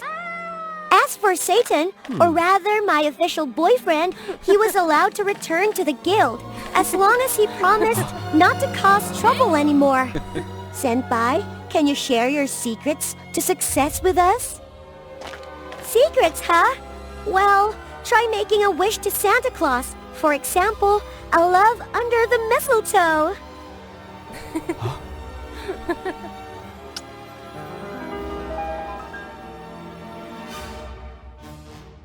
Once upon a time, there was an era believed to be the golden age of pirates. Most of them shared a common goal. That was the One Piece treasure. Because there was a rumor that One Piece treasure was so grand that it could help its owner rule the world. The most famous pirate crew that time was known as the Straw Hat Pirates. The crew consisted of former infamous pirates who refused to bow to anyone, except for Gold Roger, their great captain. He had an only granddaughter named Nami. He wanted her to become strong so that one day she could take command of his ship. In contrast to his expectation, she was only interested in discovering the strange and mysterious creatures. One day, Gold Roger suddenly experienced a severe abdominal pain. Despite their efforts, the ship's conditions and the available medicine were not enough to cure him. Now, our only hope is to bring the captain to the mainland for treatment. Although very concerned about the ship, but he had no other choice, so he left Nami to take care of the ship during his absence. Just as he had thought, none of the crew members wanted to listen to Nami. They partied and indulged all day, refusing to train, even when she tried to advise them. Things kept going like that, and not a single crew member was sober enough to watch the ship. Even the helmsman was not an exception. Nami had to watch the ship herself while waiting for them to sober up. Suddenly, a pure and clear voice came from nowhere. Having not enough time to understand what was happening, the ship suddenly changed course and entered a foggy area. It's not good. Is that the voice of Sea Witch? That species used their singing to enchant men and make them jump off the ship so they could drain their life force. Nami had no choice but to use ropes to bind them all together. When she had tied up all the crew members, the ship suddenly collided with an underwater rock. The fog gradually cleared, and the creature called Sea Witch appeared right in front of her. Seeing that their singing hadn't worked anymore, they went into a frenzy and attacked the ship. There were too many of them, and Nami knew she couldn't fight them alone. She quickly cut the mainsail, and it fell, covering them all. Unable to escape from the heavy sail, they screamed loudly, creating a really powerful wave. Nami immediately took advantage of it to help the ship out of the underwater rock. The next morning, when waking up and seeing themselves being bound, the crew members were so angry. Nami, did you play tricks on us? If you thought it would make us submit, you're totally wrong. The only reason we haven't thrown you overboard is because you're Gold Roger's granddaughter. Nami, still feeling exhausted, didn't bother explaining anything to them. At that moment, the crew realized they had drifted to a strange island. Let's get out and see what we found. Unbelievable! It's an island that hasn't appeared on the map. It's a new discovered island. Let's flip this island over. Quickly! Hold on! We should be careful because... Ignoring what she said, they excitedly move on to discover the new island. They were greeted by a type of fruit that was extremely attractive and emitted a seductive fragrance. One crew member took the risk to taste a piece of it. After a while, nothing happened. Then they excitedly devoured the rest of the fruit. Suddenly, Nami realized something wrong with this kind of fruit. That kind of fruit? It looks very similar to the fruit of the flower nymph. Huh? No! Everyone stop eating them! However, it's too late. They all turned to look at her. Anyone who had eaten the fruit of the flower nymph was now under its control and being manipulated. Surprisingly, Kaido rushed there to help Nami. This left her greatly surprised, since Kaido was one of the people who had vehemently opposed her taking command. It turned out that Kaido had unintentionally noticed some strange scratches on the ship's side, and with years of experience dealing with sea creatures, he had a hunch that Nami had saved them from the Sea Witch. What do you want me to do now? Try to find a way to tie them and help me go get the antidote from the flower nymph's core. With his outstanding strength, Kaido just took a little time to control everyone. With her knowledge, Nami quickly found the hiding place of flower nymph. Without a puppeteer to control it, the flower nymph could only weakly resist. But its resistance was nothing compared to Kaido's strength. It was forced to give up the antidote flower. Wait, I think it still has some ambitions. These flower nymphs are very cunning, and they won't surrender that easily. It's all right. She has nothing to resist with. Then Kaido went there to obtain the antidote from the flower's nymph. Unexpectedly, the flower nymph struck with a sharp thorn, poisoning Kaido. He was gradually soaked in the toxic substance and subsequently fell completely under the control of the flower nymph. Nami's strength was insignificant against Kaido, and she was helplessly thrown aside. At that moment, she could do nothing more. She then felt immense regret for not listening to Gold Roger's advice to train herself, and then she couldn't protect her crew members. Surprisingly, Kaido stopped attacking Nami. Where did you get this knife? Give it back to me! Speak quickly! What did you do to Gold Roger? You know my grandfather? You are truly his granddaughter? No wonder you reminded me of him. Did he come with you? He's currently cured on the mainland. What happened between you and my grandfather? Many years ago, when Gold Roger was still a young and energetic man, he had accidentally gotten lost to this mysterious island. At that time, the flower nymph was still very weak and was often bullied by other creatures. It's Gold Roger who had helped her survive, earning her deep gratitude. Afterward, he left and entrusted her with the responsibility to protect something he referred to as a treasure. Treasure? Can you take me there to see it? Of course, because you're his granddaughter. Nami was astonished with what she could see, because that's One Piece, the treasure that all pirates sought. He soon found the One Piece long ago, but why didn't he take it and continue to embark on dangerous adventures? Nami suddenly noticed an empty chest. It's strange. Why is this chest empty? Perhaps you will give me a clear explanation. Nami then took the antidote and left. Of course, she still kept the One Piece a secret from her crew members until she heard an explanation from her grandfather. However, after several days, Gold Roger didn't return to the ship, but sent her a letter. It turned out that his true purpose as a pirate was to lead those who didn't become ruthless pirates towards a better path.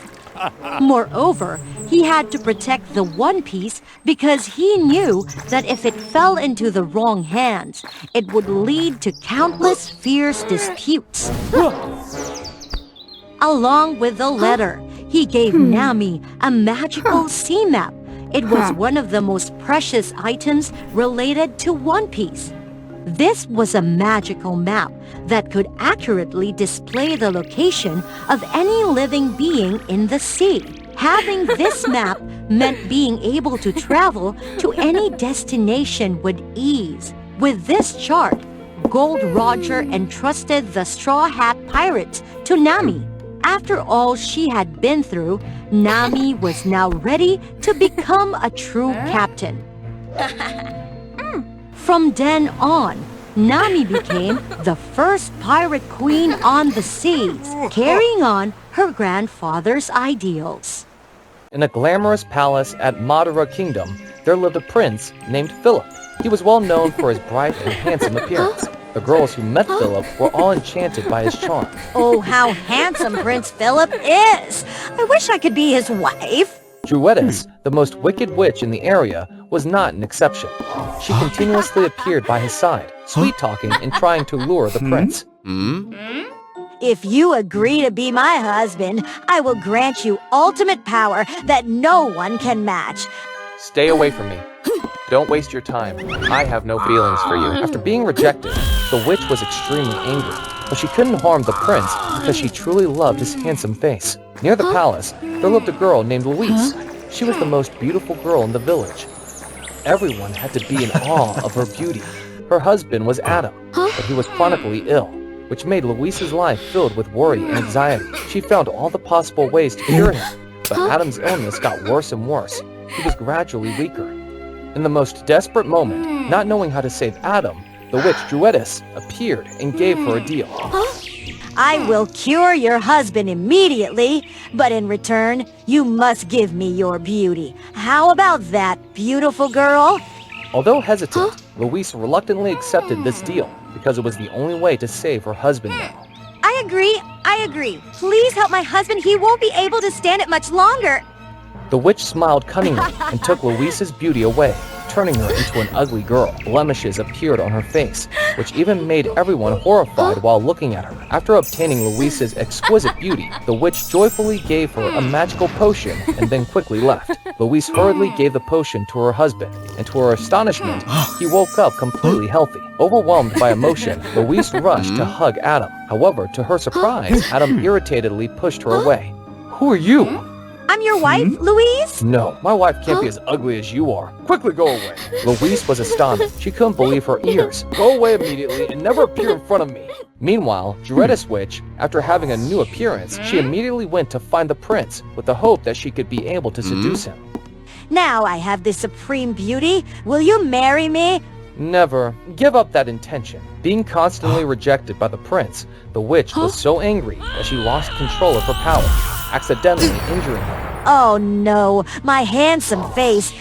Luckily, he's still all right. The prince was so frightened, then he immediately ran away from the palace. Being exhausted, he fainted by a nearby stream. About Louise, after being chased away, she had to live temporarily in a cave near the stream. Looking at herself in the water, Louise became even more self-conscious. With this ugly face, how could Adam dare to come near me? Suddenly, from a distance, she saw the handsome Prince Philip, who was famous throughout the kingdom, drifting along the stream. Without hesitation, she rescued the prince and brought him to her place. She carefully took care of the prince there. Looking at the prince, she remembered her husband, Adam, and it made her heart ache even more. Surprisingly, the prince woke up, and Louise joyfully raised him up. Why am I here? I saw you drifting in that stream, so I brought you here. Thank you so much for saving me. You are truly a kind-hearted girl. Since his health hadn't fully recovered, the prince had to stay in the cave with Louise until he recovered. After several days of being together, Philip felt that Louise was an incredibly kind girl, and he gradually had feelings for her. Getting to know Louise's story, he felt even more sympathetic and wanted to cover her. Would you like to be by my side? We can be together and take care of each other for the rest of our lives. Louise was surprised by the prince's feelings, but she firmly rejected, as her heart remained loyal to her husband, Adam. Thank you for your sincerity. But I can never betray my husband. Although he was very sad, the prince wanted the one he loved to be happy, so he thought of a way to help her. He took Louise back to the palace, had her dressed up, and had her hair and makeup done, making her look more beautiful than ever. Louise thanked the prince and hurriedly left the palace, went back to find Adam.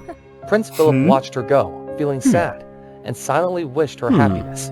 With her beautiful appearance, Louise met Adam and made him really surprised. Wow, Louise, my beautiful wife, you're back? I missed you so much. Suddenly, a heavy rain fell, washing away the makeup on Louise's face. Adam was really shocked while seeing the blemishes on Louise's face reappear. He changed his expression and scornfully mocked Louise. Are you trying to deceive me? No, it's not what you think. But Adam refused to listen, continuously ridiculed her, and chased her away once again. She left with sorrow. Little did Louise know that Prince Philip had been following and observing everything. Seeing her suffer because of Adam, he was even more hurtful. Suddenly, a woman approached the prince. Well, it's a pity. If that girl had the rainbow flower from the top of Annapurna Mountain, she wouldn't have been rejected like that. What are you saying? Explain it clearly. Sir, on the faraway peak of Annapurna Mountain, there is a mysterious rainbow flower. Whoever possesses that flower will become incredibly beautiful. But that flower is not easily picked. Only those with high nobility can touch it. After knowing that, for the one he loved, Philip immediately set off. The way to Annapurna Peak was really challenging and dangerous. The prince had to pass through the hottest area, following by an icy and bone-chilling path. After reaching the treacherous peak of Annapurna Mountain, finally he found the rainbow flower. Having obtained the flower, the prince hurriedly returned to give it to Louise. Why are you here? As the prince placed the flower in Louise's hair, a radiant glow emitted from her body, and her beautiful face also returned. Louise quickly went back to find Adam without noticing the prince now had a blemish on his face, just like hers. Louise stood before Adam, looking breathtakingly beautiful. Strangely, Adam burst into laughter and turned into the Wicked Witch.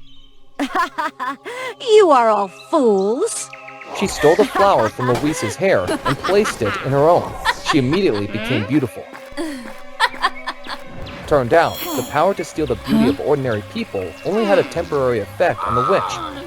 Only the rainbow flower could grant her eternal beauty. and the rainbow flower could only be picked by those with pure heart. So, she had planned to deceive the prince to take it for her. Adam, my husband, where is he? What have you done to him? Are you still thinking for that worthless man? All he wanted was your beautiful face. A little seduction and he easily fell into my trap, giving me his face. He probably won't dare to come back with that ugly face anymore. You are so foolish to believe that he truly loved you. True love was right in front of you, but you couldn't see it. You and Philip are both foolish. At that moment, Louise hurtfully realized it all.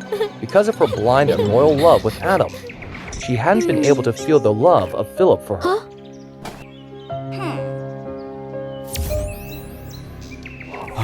Then, the Malice Witch used all of her hatred and magic power to finish Louise.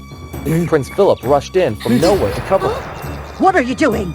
Why protect someone who doesn't love you? I've done everything, but you always rejected me. A dangerous and cunning person like you will never deserve love. No matter how beautiful your face may become, you're still a wicked person who makes others feel dreadful. All right, then you two can love each other in hell. Then she cast a spell to finish them. However, the rainbow flower was suddenly darkened. It turned out that the flower contained a magic that only worked on those of pure heart. For those with evil intentions, it had the opposite effect. Under the power of the flower, the wicked witch completely vanished into dust, to the astonishment of Louise and Philip. In the end, Louise was deeply moved by Philip's sincere love. Once again, Philip proposed to Louise, kneeling down to ask for her hand. I'm no longer the handsome prince, but I still love you with all my heart. Will you be with me for the rest of our lives? Yes, I agree. Sorry and thank you for everything. What if a beautiful girl is cursed and turned into a monster? Subscribe to the WOA Fairy Tales channel to find out the result. Once upon a time, in a kingdom nestled beside a forest, there was a beautiful princess named Jude. Her hair flowed gracefully like the Milky Way, and her eyes sparkled like stars. Oh, greetings, beautiful princess.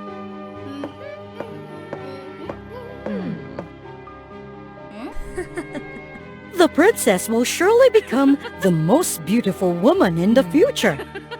Jude was dearly loved by her king father, granting her the freedom to explore the world. During one of her wanderings in the forest,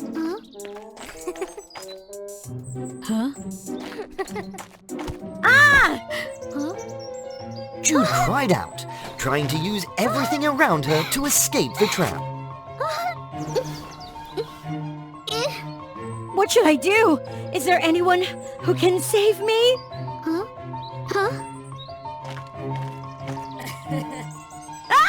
Stay away from me, you terrifying demon! The demon used some recently learned magic to free Jude from the trap.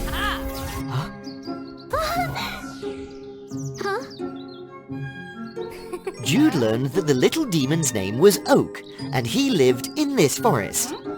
I'm delighted to make friends with you. You have no friends here. Lowly demons can never belong in the same world as humans. Understand? As time passed, Jude grew up to become a graceful and beautiful princess.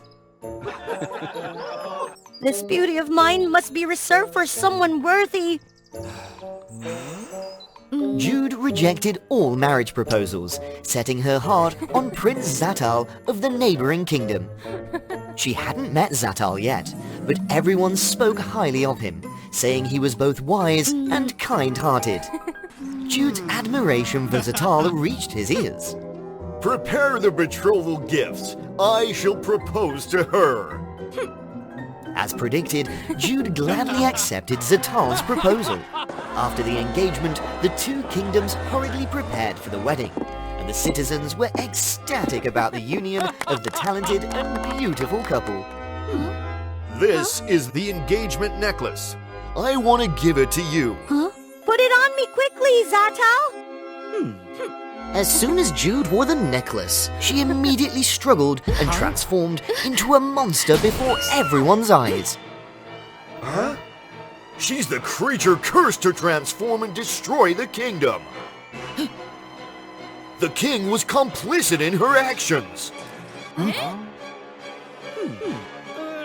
Wicked demon, let's get rid of it! Get out of here! Terrified, Jude tried to remove the necklace from the goblet. At that moment, the demon lord appeared, dispersing the citizens and taking Jude away. The demon lord carried Jude deep into the forest, away from lurking dangers. Who are you? Why did you save me? The demon lord smiled and recalled their past, when they were both children and he had rescued her from a trap. You're Oak, aren't you? Back in Jude's kingdom, when her father was driven away, Zatal seized the opportunity to become king, uniting the two kingdoms. Thank you for helping us defeat the monster. But ever since Zatal's reign, the people's lives were never happy. He imposed strict laws, preventing the citizens from trading with others outside the kingdom, and the food supplies were rationed, causing hunger and sickness. Seeing this, Jude felt deeply distressed. I want to return and punish that wicked Zatal, but with this appearance, I even find myself repulsive. How can the people accept me? Seek the forest's wizard.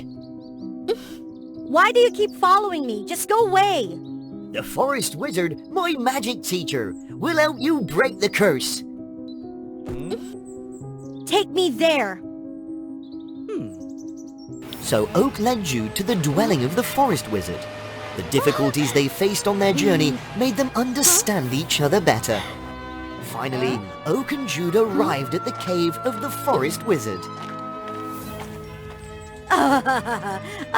You want to break the curse, don't you? Huh? How do you know? Once the necklace is worn, it cannot be taken off. The only way is to use the blood of someone who truly loves you to unlock it. Hearing the wizard's words, Jude fell into despair. You will find that person for sure. With this hideous appearance, who would dare to love me? Huh? As she grieved, Oak presented a small chest before her. Inside the box was a precious hairpin, a gift from her late mother, cherished by Jude for a long time. I've been searching for it for so long. Why did you? I found it when you discarded it and kept it until now.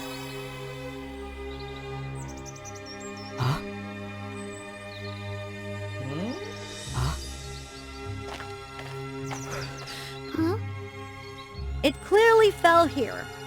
Thank you for taking care of it so carefully. Looking at the battered hairpin, Jude realized that appearances did not determine one's true nature. And Oak, the demon lord she had always looked down upon, turned out to be reliable, kind-hearted, and far better than those handsome and scheming individuals. Oak, help me reclaim the kingdom. Under the cover of night, Jude sneaked into the kingdom.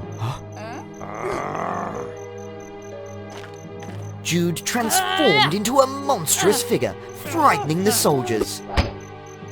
The demon is back! Quickly defeat her! Painful memories from the past resurfaced, leaving her paralyzed. Everyone calm down! Jude has returned to help you escape Zatal's tyranny! Didn't life become even more miserable after Zatal took the throne? We want freedom! Let us help! Jude was overjoyed as she directed the citizens to attack from the outside, while she and Oak infiltrated the castle to confront Zatal. As Jude and Oak entered the hall, Zatal unexpectedly launched a deadly attack. As she was not accustomed to fighting, Jude, despite her monstrous form, quickly found herself at a disadvantage. Zatal took the chance to strike a fatal blow, but unexpectedly, Oak shielded her with his own body. No! Oak! Jude suddenly felt her body changing, her horns and claws disappearing. She had returned to her normal human form. The curse was officially broken. Let me go, let me go! Oak! Wake up! Oak! I love you! You've become an integral part of my life. I cannot go on without you. Calm down. It's just a surface wound. How can a demon lord like me be defeated? You? You heard everything? You're making too much noise. Yes, I heard it all. The elated citizens cheered as they were finally free of Zatal's tyranny. They brought back the king and restored his reign. After Oak recovered, a grand wedding took place. The two exchanged a sweet kiss before the entire kingdom.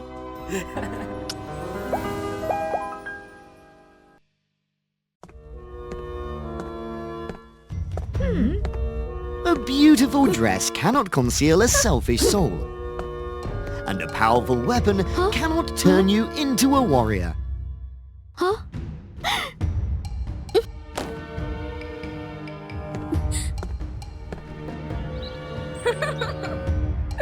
Everyone must nurture and train themselves. The story of Celestia is no different. Be careful, Celestia.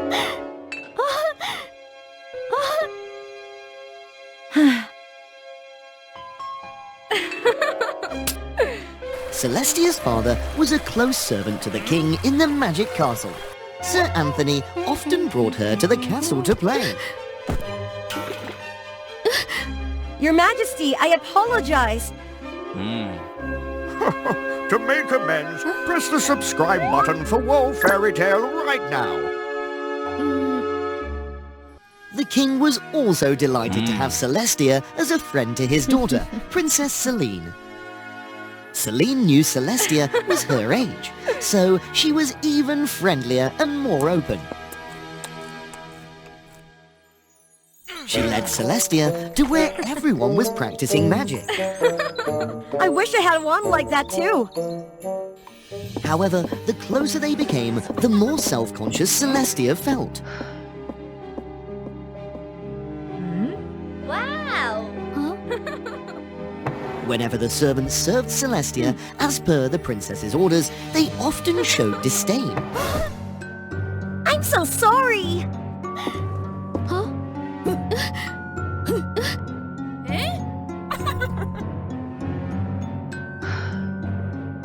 On the 18th birthday of Celestia and Celine, the king specially organized for both of them. Happy birthday, princess! Woohoo!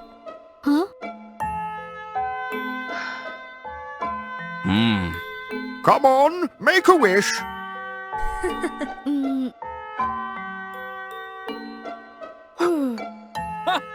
And here is a gift for both of you.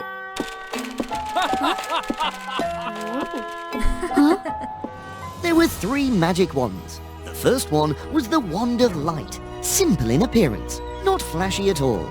The second one was the Wand of Fire, quite beautiful, and the last one was the Unicorn Wand, intricately engraved and very eye-catching. Choose the wand you like, my children. Princess, choose the unicorn wand!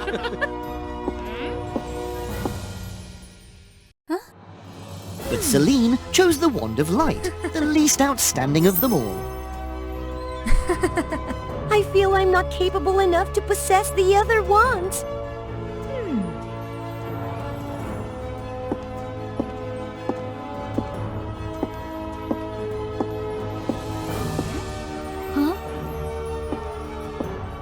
Then, I'll take the unicorn wand. Celestia had longed for a wand, and now it had become a reality, even better than expected. Celestia excitedly waved the wand, causing it to cast a spell that knocked down a section of the wall. If you're not skilled, don't use that wand recklessly. Huh?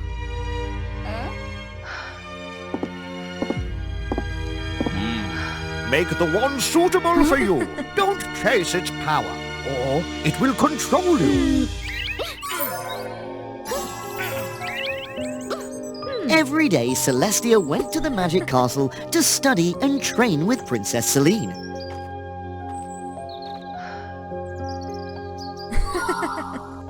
Seeing the princess using her wand way quite skilled, everyone praised her. Celestia only knew how to tightly hold her wand like a piece of wood. During Celestia and the princess's picnic, they inadvertently disturbed a forest demon.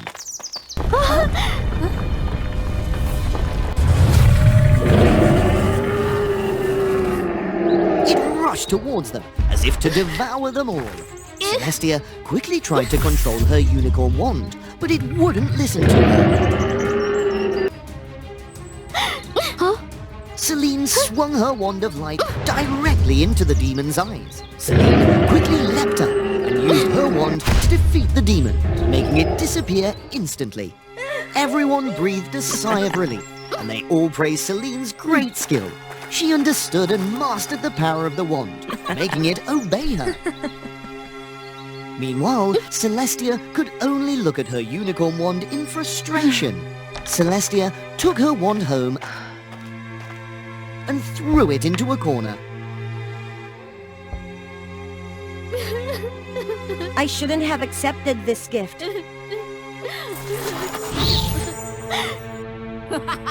You deserve to be the owner of this wand. She was the spirit of the unicorn wand. Celestia's eyes sparkled as if some invisible power had entered her mind. No one will ever be able to mock me again. First, Celestia decided to transform her poor appearance. She swapped Princess Celine's new dress with her old ugly one.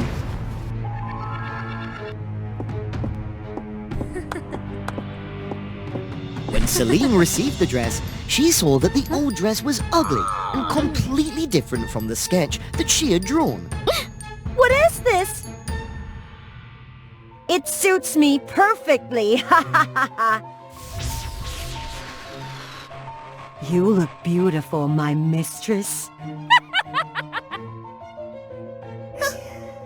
The next day, Celestia went to the castle wearing Celine's clothes, looking lovely with makeup. My dress! How dare you steal it? Don't accuse me. Do you have any evidence that I stole it? Celine, frustrated, couldn't speak and walked away. I can't believe Celestia would say such hurtful things. The power of the unicorn wand turned Celestia into a different person. Father, take the precious pearl in the king's room to make us richer, and no one will look down on us. I can't do that. The king has been kind to us. I would rather be poor than betray him. That night, Celestia broke into the king's room on her own. She tiptoed towards the precious gem. But the gem was too powerful, and Celestia couldn't touch it. In her confusion, Celestia considered taking a daring action. But then she heard footsteps and quickly ran away.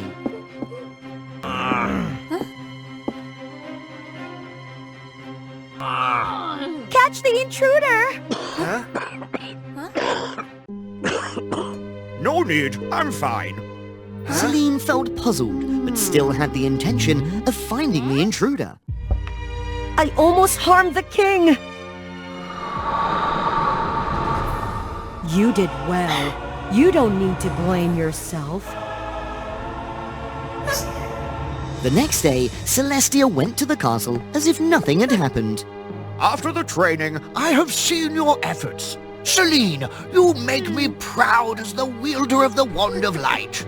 As for Celestia, you're also diligent. However, this wand is not easy to absorb energy from, so you still need more training.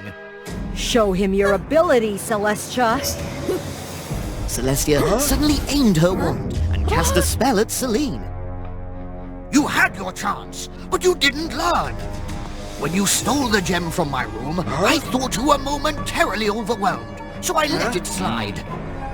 I can't believe you're the one who did it! Exposed, Celestia had to take a risky move.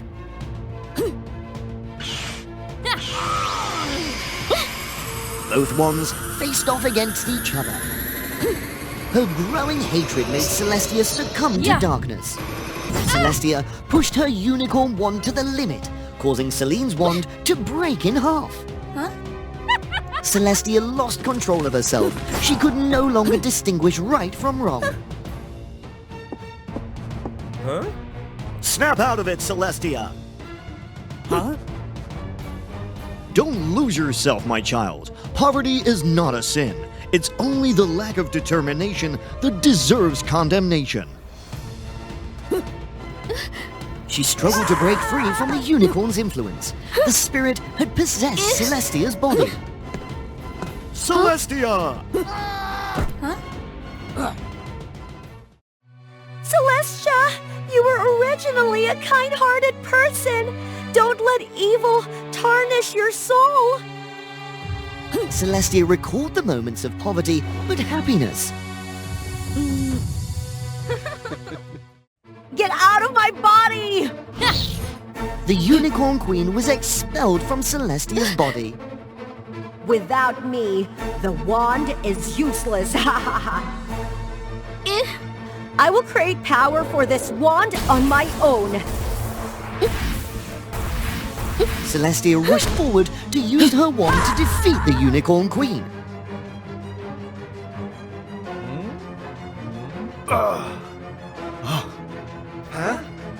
She had discovered the true power of the wand.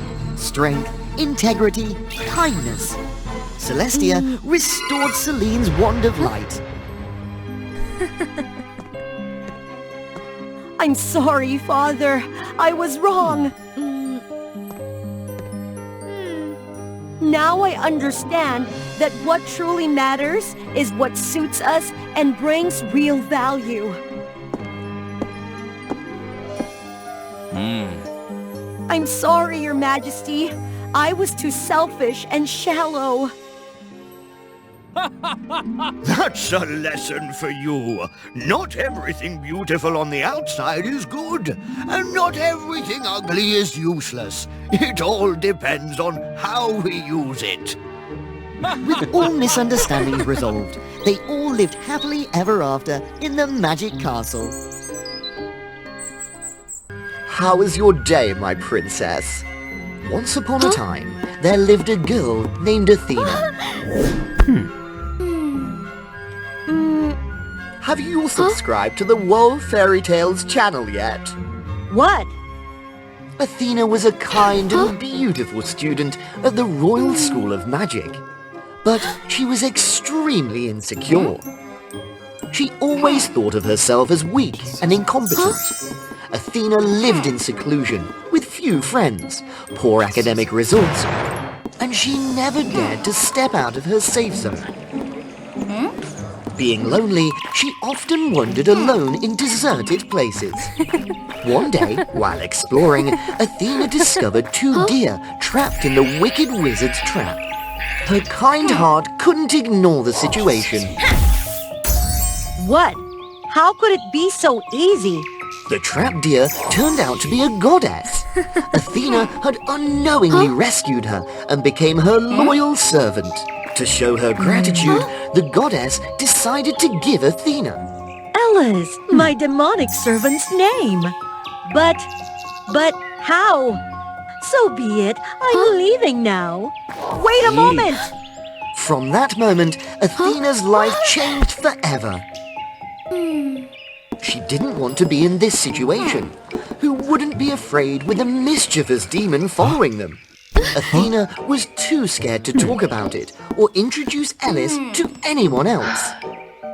But gradually, Athena realized that the demon wasn't a bad person. Whenever she encountered trouble, Alice always came to her rescue without waiting for orders. The demonic servant tried his best to help Athena improve her magical abilities. What are you doing? It was easy to understand that little by little, Athena developed feelings for her servant. But no matter how she expressed her feelings, the detestable servant always rejected her.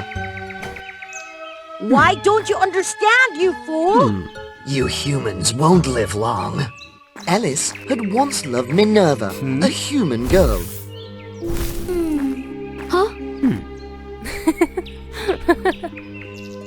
When Minerva left, he was so heartbroken that he began to resent humans for their weaknesses. Athena couldn't make the demon's heart change. Unless something unexpected happened on that day, Lucifer, the former master of Alice, wanted to destroy Athena so that Alice could return to serving him. Of course, Alice couldn't accept that. He successfully defeated Lucifer, but was severely injured and struggled to recover. Athena's crying deeply moved even the goddess. There is only one remedy for Alice, but it has been lost for a long time. To help Alice, the goddess granted Athena the power to travel back in time to find this remedy. I have changed your appearance. It's forbidden to reveal your identity to avoid disrupting the timeline. Find the temple of Lucifer. And so, Athena traveled back in time and began her journey to save the one she loved. After many days of searching, Athena finally arrived at the temple the goddess had mentioned. There, she easily found a container that she thought was the remedy. But our heroine was mistaken. It wasn't a medicine inside the container, but... Thank you, young girl. I am Alice, the demonic servant. I'm cursed to serve another forever. Lucifer, the current master imprisoned me in this jar for refusing to commit evil deeds for him. Lucifer's magic is weakening. You set me free. Now, you're the master. What's your name? Unable to reveal her true identity, Athena blurted out the first name that came to her mind. Minerva? It's Minerva. Once again, Athena, under the name of Minerva, became the master of the demon. Due to Alice's weakness, Athena postponed her journey to take care of him. It goes without saying that Athena was extremely happy to be with her beloved. However, she had to maintain a cold demeanor to avoid altering the past.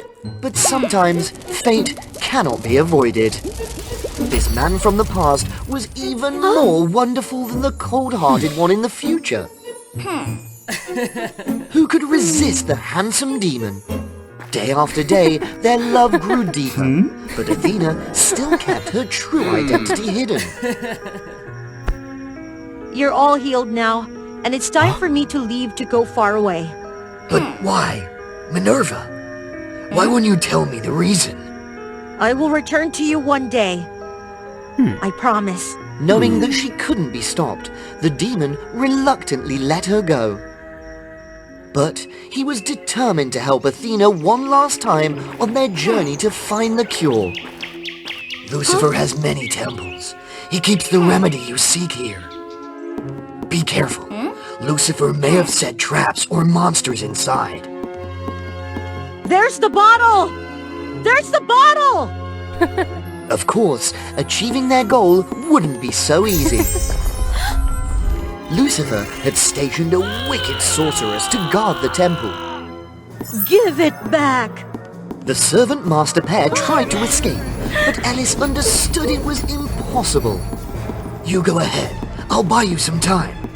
But... Go now! The sorceress seemed familiar to Athena, but she didn't pay attention. She had to quickly travel back to the future. However, Athena couldn't bear to leave her loved one behind.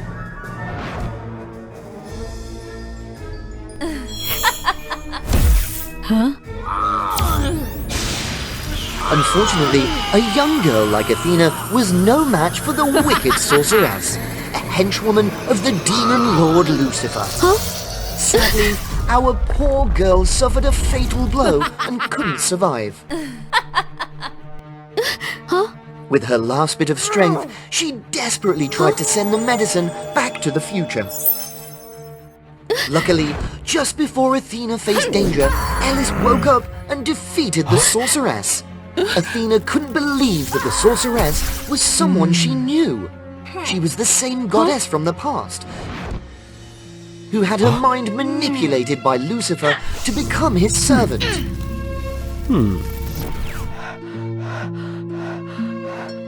I'm sorry. It's too late. No, Minerva, don't leave me. Minerva? That's it! Goddess, I give you Ellis. Please, find Athena. Please, find Athena. As you might have guessed, Minerva wasn't a stranger. So I was gone? Athena hadn't left. Somehow, she had returned to the present time where Alice hadn't woken up yet. Without thinking, Athena hurriedly gave Alice the medicine that they had obtained after a painstaking effort from hundreds of years ago. The medicine not only healed Lucifer's magic, but also turned Alice into a human.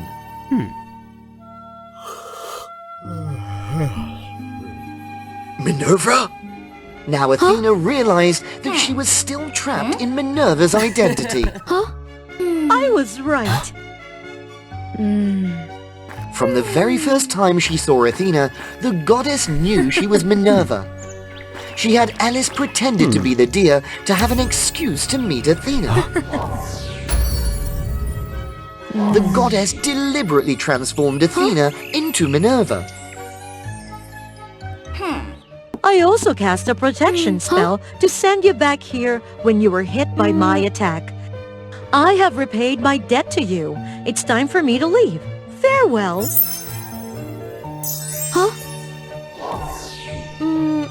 So, Athena, it's you. I've loved you all this time, haven't I? No, I loved you first. And finally, Ellis had a happy life with the person he had loved for hundreds of years. Oh, the giant wolf wants to swallow the little girl and those rave gods? What's happening? Let's follow WOA Fairy Tales with today's story, little kids. Once upon a time, in a beautiful kingdom called Linoman, there lived a wealthy and talented king. His wife passed away prematurely, then he had to raise his daughter, Scatty Princess, by himself. Although being a talented king, a good father who loved his daughter, Lino was too egoistic. One time, when Odin wandered around the earth, he forgot his spear there. Seeing that, King Lino immediately brought it home. With the god spear and the wealth in my hand, my prosperity may be more than the gods. Those words reach Odin, the supreme god, making him really angry.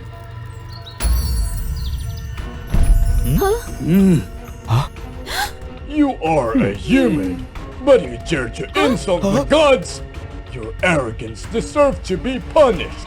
I will turn you into a stone statue for 100 years. Let's see whether you will still be arrogant or not. My great Odin, I know my father was so wrong when he arrogantly insulted you, but please forgive him. He's of an age. I can take the punishment for him. I will give up my princess status. I voluntarily go to Asgard to be your slave. I just want to ask you for forgiving my father this time. I can see you are a dutiful daughter. I will give him a chance. But there is a lot of work on Asgard Mount, and they're really heavy. Can you make it? Yes, I will try my best to atone for my father's sins. Odin agreed to bring Skadi to Asgard. From that moment, A hard and difficult journey was opened up before the little princess. Skadi followed Odin to the top of Asgard and started her works. She had to work over from dusk till dawn, even the hardest work. Moreover, some of the goddesses also whispered to gossip about her. Once, she was carrying the water jar. Suddenly, a goddess tripped her. She lost her balance and fell forward.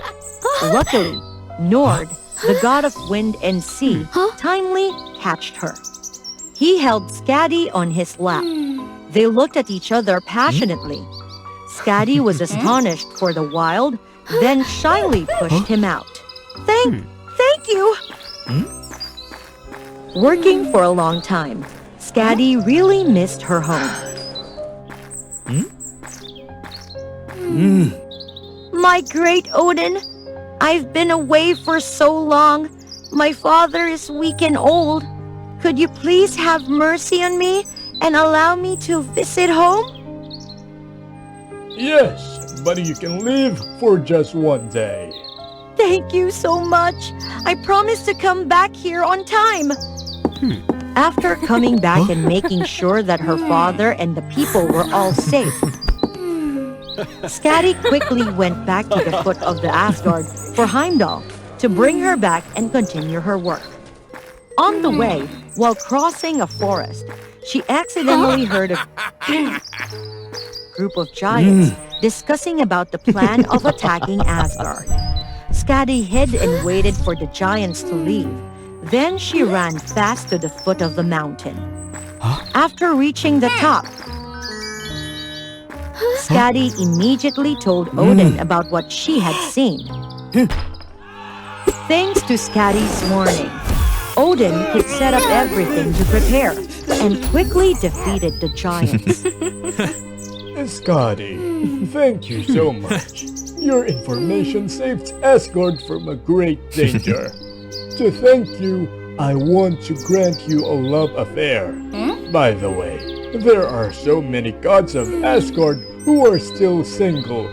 Just choose a guy who makes you feel that he will bring you happiness.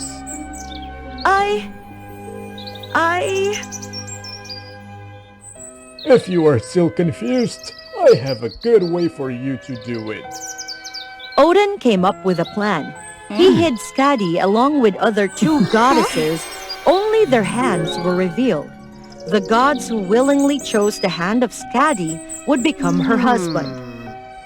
Nord voluntarily took the first turn, and he was able to choose Skadi's hand. From that moment, they became spouses. Skadi didn't have to work hard anymore. She moved to the palace of the god of wind and the sea, enjoyed a happy life. However, she still felt guilty because she had just met Nord for a short time. She didn't really love him. Nord also realized that, so he treated her more gently. His gentle manliness gradually made her love him. Nord, winter came. The snow outside became thicker. I used to love skiing while I was with my father before. Do you like to go skiing with me? Of course. Let's go. They happily skied together and shared joyful moments, but they didn't know that from the faraway island, the giants were really bitter for losing the fight. They discussed to go on the island to knock out the little guarding god, rescue the giant wolf Fenrir to make a plan for coming back to attack the gods. At that time, Skadi and Nord were so happy together. Nord even took a gilded bow to give Skadi. Skadi, this is a magical bow, a treasure of my mother. She told me that I could only give it to the one I love the most. And it's you. From now on, this bow will always be by your side to protect you. Like me. Sadly, their happiness didn't last for so long. Then the giants were back. This time they brought a massive army, and also the ferocious giant wolf Fenrir. Because the surprising attack, the god could prepare nothing. They just went out with their pure nature and power to fight against the giants and the wolf. Skadi, I have to go now. Asgard is in danger. Remember to stay here. You're not allowed to go anywhere. No, I cannot let you go alone. Let me go with you. Come on, listen to me. My happiest thing is your safety. Right after that, Nord went out to fight. Skadi was so worried that she followed her husband. The fight was really fierce. Both sides reserved the balance.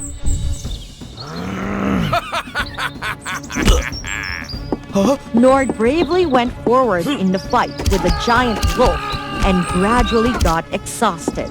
Taking the chance, the wolf knocked him out far away, then moved forward to swallow the god.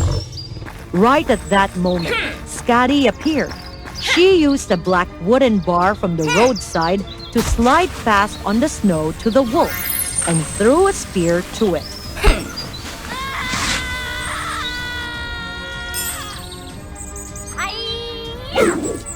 However, the spear was too small to make it feel any pain. It smirked and came closer to Nord. Skadi was so panicked that she rushed there to hug her husband so tight to cover him. Suddenly, a light appeared and knocked the wolf out. The bow slowly flew up and floated before her eyes. Skadi immediately realized that the bow could defeat the wolf, so she held it tight and shot at the wolf, making it collapse. Then Nord controlled water and locked the wolf inside a globe. After defeating the giants, the gods also came there to help them. They imprisoned the wolf and the giants with high security, not allowing them to escape anymore. Nord, I know it's too late, but I still have to say I love you. I want to be with you for the rest of my life. I've been waiting for this for so long. I also love you with all my heart, my beautiful Skadi. My brave Skadi, you saved Asgard once again. To return the favor, I granted you the title of Hunting and Winter Goddess with immortality. From now on, you and Njord can live happily together forever. Skadi and Nord looked at each other happily. They hugged so tight and shared a true love kiss. From that moment, they lived happily together forever after. Do you know that our world always exists parallel to the world of magical wizards? Each wizard, upon entering the academy, would be challenged by summoning a magical creature, the unicorn. Their status and magical abilities would correspond to this creature. Being admitted to the Unicorn Academy was undoubtedly the greatest honor in one's lifetime. However, apart from the purebred wizard families, only a few exceptional commoners had the privilege. In Ella's village, everyone believed that her talented older sister would be one of the rare few to study at the Unicorn Academy this year. Ella was no less skilled than other ordinary girls, even a bit more. But when compared to her sister, the difference was immense. Despite feeling self-pity, Ella never resented her sister. In fact, she admired and was proud of her. Sister, with your talent, you'll surely receive an invitation to the Unicorn Academy this year. If that's true, I'll send you many letters about the Academy. You promise, right? When the time comes, don't get so engrossed in studying that you forget about me.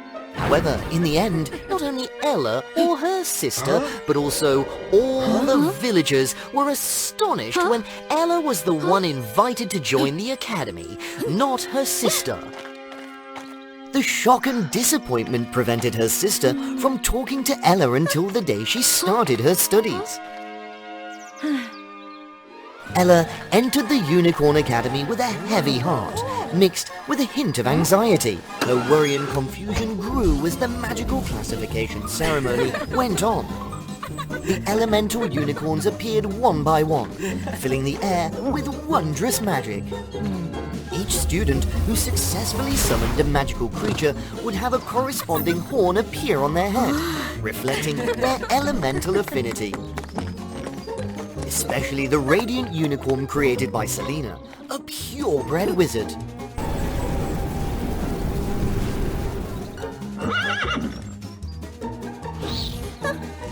There was no doubt that this unicorn would be the highest ranked one at the ceremony today. Ella was the last to summon her creature, and she was anxious and frightened when nothing seemed to happen. People were tired after the long ceremony, and their patience was wearing thin. If nothing happened, Ella would have to pack her things and return to her previous life. She remembered hurtful comparisons people had made. Huh?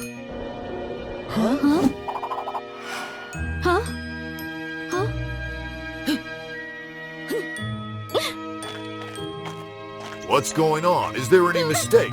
Or did Ella cheat to steal her sister's spot? Huh? I do have feelings, you know. Please, anything. Just let the unicorn appear. Her plea seemed to be heard by the heavens. From the sky, an object plummeted down at a terrifying speed, causing a commotion in the ceremony. Oh my goodness! It's the rainbow unicorn? It's the unicorn with the most notable power. What? It doesn't even have the horn yet. Even Ella, she didn't grow an extra horn. It's because Ella's unicorn is injured.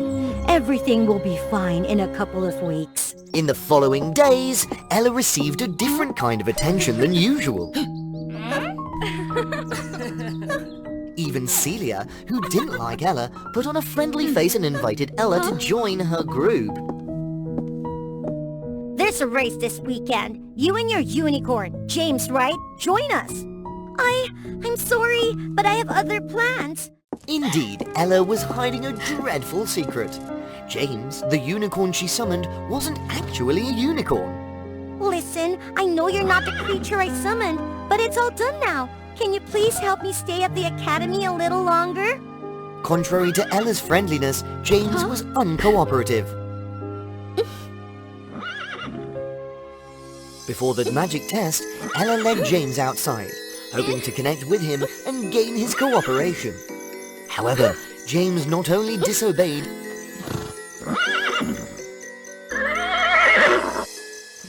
but also hurt Ella. Becoming the subject of ridicule for those who happened to witness it. James managed to escape Ella's control, crossing the Academy's boundaries and ending up in a room with aggressive unicorns.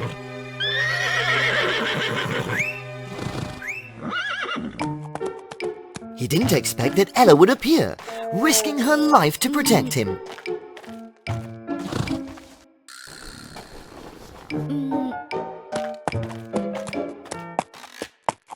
The wounds James inflicted were still visible on Ella, yet she cared for James with patience and tenderness.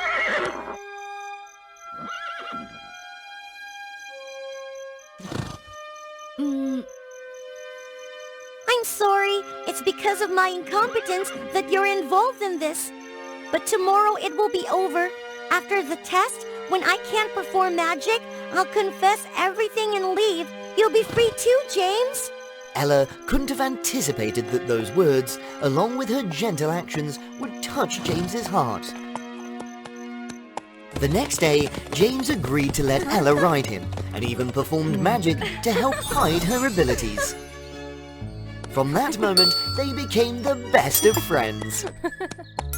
Ella's status also soared as a result. What's her talent anyway? Can't even get a horn, and that creature doesn't even look like a unicorn anymore.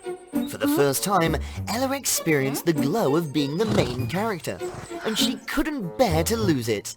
3 days ago, Ella received an anonymous letter. It stated that the dark mage living in the Forbidden Forest had a solution to her problem. I can't resort to cheating like this. Her fear led her to a selfish decision. Huh?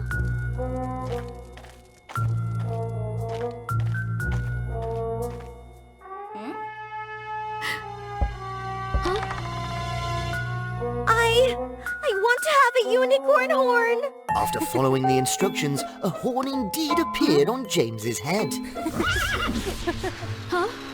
However, after that, James was no longer the gentle creature he used to be. James? James? What's wrong with you? Huh?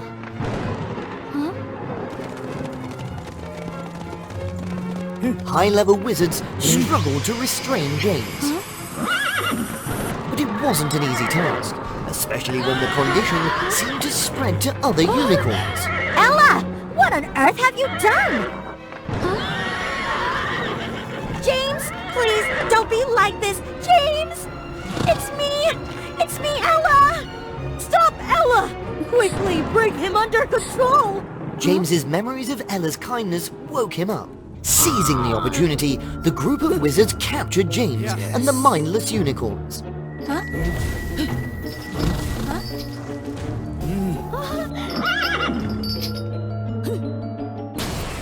Allowing the magical tribunal to step in and take them away. Ella realized that one of the members of the tribunal was the one who tricked her into attaching the horn to James. Huh? Don't be foolish, Ella! That's impossible! Hurry and lead them away! Alone, Ella couldn't do much. She cried out, seeking help from the other students. What are you all doing? How could you let them be taken away like that? They are our good friends! How could you forget all the good times we had? To us, they might be pets, but to them, we're everything! Selena, you too? You don't care about your unicorn, Selena? I will never give up on James. Never! You are not alone. We'll help you! The students created chaos together, allowing Ella to break free and escape with James. Without hesitation, James took off with great speed, carrying Ella on his back. Ha! You can't escape! Fortunately, a catastrophe was averted as James and Ella found themselves cornered, with the Dark Wizard about to capture them. Running away. Why stop now? I'm sorry, James. It's all my fault. I've hurt you.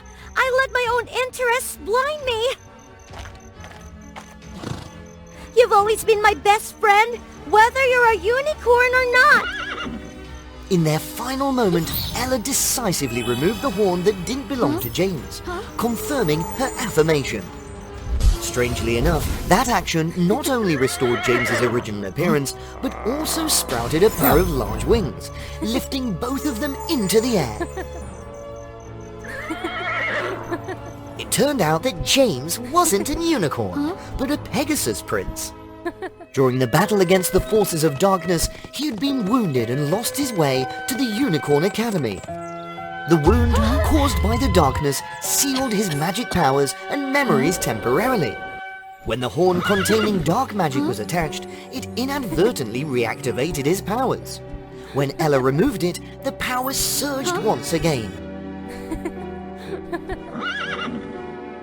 James purified the darkness, restoring his own sanity and the minds of the remaining unicorns.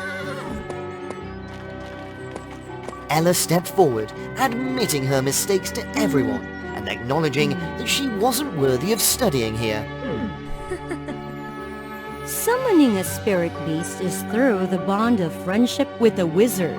Although James isn't a unicorn, what you and James have done is more than enough to prove your capabilities here. But what about James? Can he stay here too? You don't have to worry about that. Poseidon and Medusa, James's parents, have entrusted him to the academy until he's strong enough to take over the throne.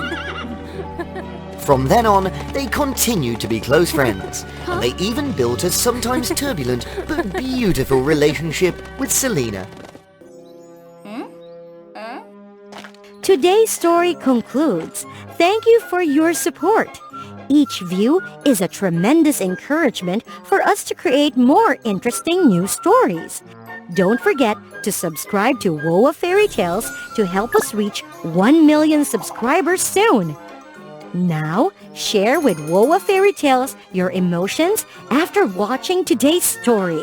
See you in the upcoming episode! You love someone, but don't know how to make that one have feelings for you?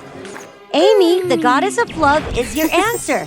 Just an arrow of love shot by me, and your love will surely be responded. Want to have a lover? Just subscribe to WOA Fairy Tales English for us to reach 1 million subscribers together. Then love will come to you immediately. Cyrus Mountain, the residence of the gods, is beautifully decorated on the love goddess's Valentine's Day. Congratulations on the day of our beloved love goddess, Amy. My God, that's great! Thank you all so much! Cheers! Congratulations on matching a new couple, my dear. They must be really happy and grateful to you now. It's my job. I've been doing this for so long, and I still don't understand why everyone needs love like that. Especially being a love goddess. But she didn't know what love was, because her love arrows only worked on humans, so she couldn't try them on herself. If love causes pain, then I don't need it. I love myself and I'm happy with what I have. Amy enjoys her celebratory drinks too much and flew through the cold, windy night in a tipsy state. The devils suddenly flew there and attacked her. It turned out she had unknowingly entered demon territory. Amy fought back fiercely. She could escape from the devils, but she was seriously wounded. She was exhausted as she landed in the nearby forest, then fainted. Waking up in an unfamiliar house, she saw a boy was taking care of her wounds. He was Tobias. Amy was so lucky that Tobias had found her and brought her home. You're awake. You're truly a goddess. It's miraculous. Thank you for taking care of me. It's nothing. Just take a rest. Amy quickly recovered under Tobias's nursing care. As Tobias was sound asleep, Amy didn't want to wake him up, so she silently placed a kiss on his forehead as a blessing. From now on, I will protect you, Tobias. Time went by, and Amy continued to watch over Tobias. He became a matured and friendly man who was loved by everyone, especially the girl. However, Tobias didn't seem to be interested in anyone. After observing him for a while, Amy could see that he hadn't had feelings for anyone. Why don't you have feelings for anyone, Tobias? As long as you love anyone and ask the love goddess, I will make her fall for you. A few days later, Tobias finally met a girl who made his heart race. Defane, a beautiful girl who made him interested. They usually went out and spent their precious time together.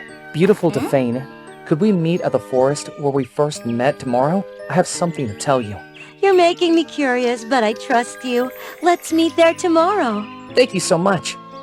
Immediately after saying goodbye to Defane, Tobias bought the freshest bouquet and the most luxurious gift in the village.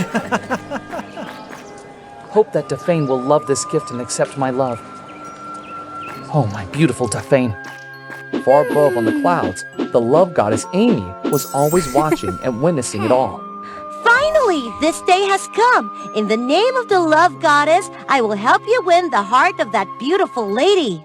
The next day, Amy watched from a distance as Tobias and Defane in the forest. They lovingly looked at each other. Defane, Defane, your singing voice and beauty are like those of a goddess, and I really love them. Will you be my girlfriend? Amy casted a spell on her love arrow and shot an arrow towards Defane. Strangely, after being hit by the arrow, Defane showed no signs of falling in love with Tobias. Tobias, I appreciate your love, but just wait for my answer. Then Defane headed into the forest. leaving Tobias deep in thought and feeling down. Why didn't my love arrow work? Did I make a mistake with my magic? I have to follow her to see what is happening. Amy quietly followed Defane to the dark forest. Why would Defane go into such a creepy forest? Suddenly, Defane looked directly at Amy, as if she had been discovered. Before Amy could react, an unknown force shot towards her wings, and she fainted. Amy woke up in the familiar room before, didn't know why she was there. What happened? It hurts. I followed Defane to the forest, then why am I here? Lost in her own thoughts, Amy didn't know Tobias had entered the room. I knocked on the door, but it seems you didn't hear that. You must have been really frightened. Don't worry, your injuries were treated in time, and you'll be fine. This is the first time Amy has seen Tobias that close since he grew into a handsome and caring man. Tobias's care and attention make the love goddess feel confused. Thank you for taking care of me. How did you find me? You don't remember anything? Last night, I heard a scream in the forest, so I ran there and found you by the river. Amy was really irritated while being unable to know why she had fainted by the river. You should rest here until you're fully recovered. Amy agreed, because she also felt that she needed more rest and wanted to repay Tobias. During the days spent with Tobias, she was well cared for and gradually recovered. Tobias brought a new set of bows to practice for an upcoming competition in the exhibition, hoping to impress Daphne when she returned. However, he didn't know how to shoot the bow and struggles for so long to hit a target. Amy saw Tobias struggling and decided to offer him some guidance. However, as a man, he felt embarrassed while receiving instruction from a girl. He ignored her advice, continued to miss his targets. Being angry when Tobias ignored the help from a skillful goddess like her, Amy decided to perform her own skills.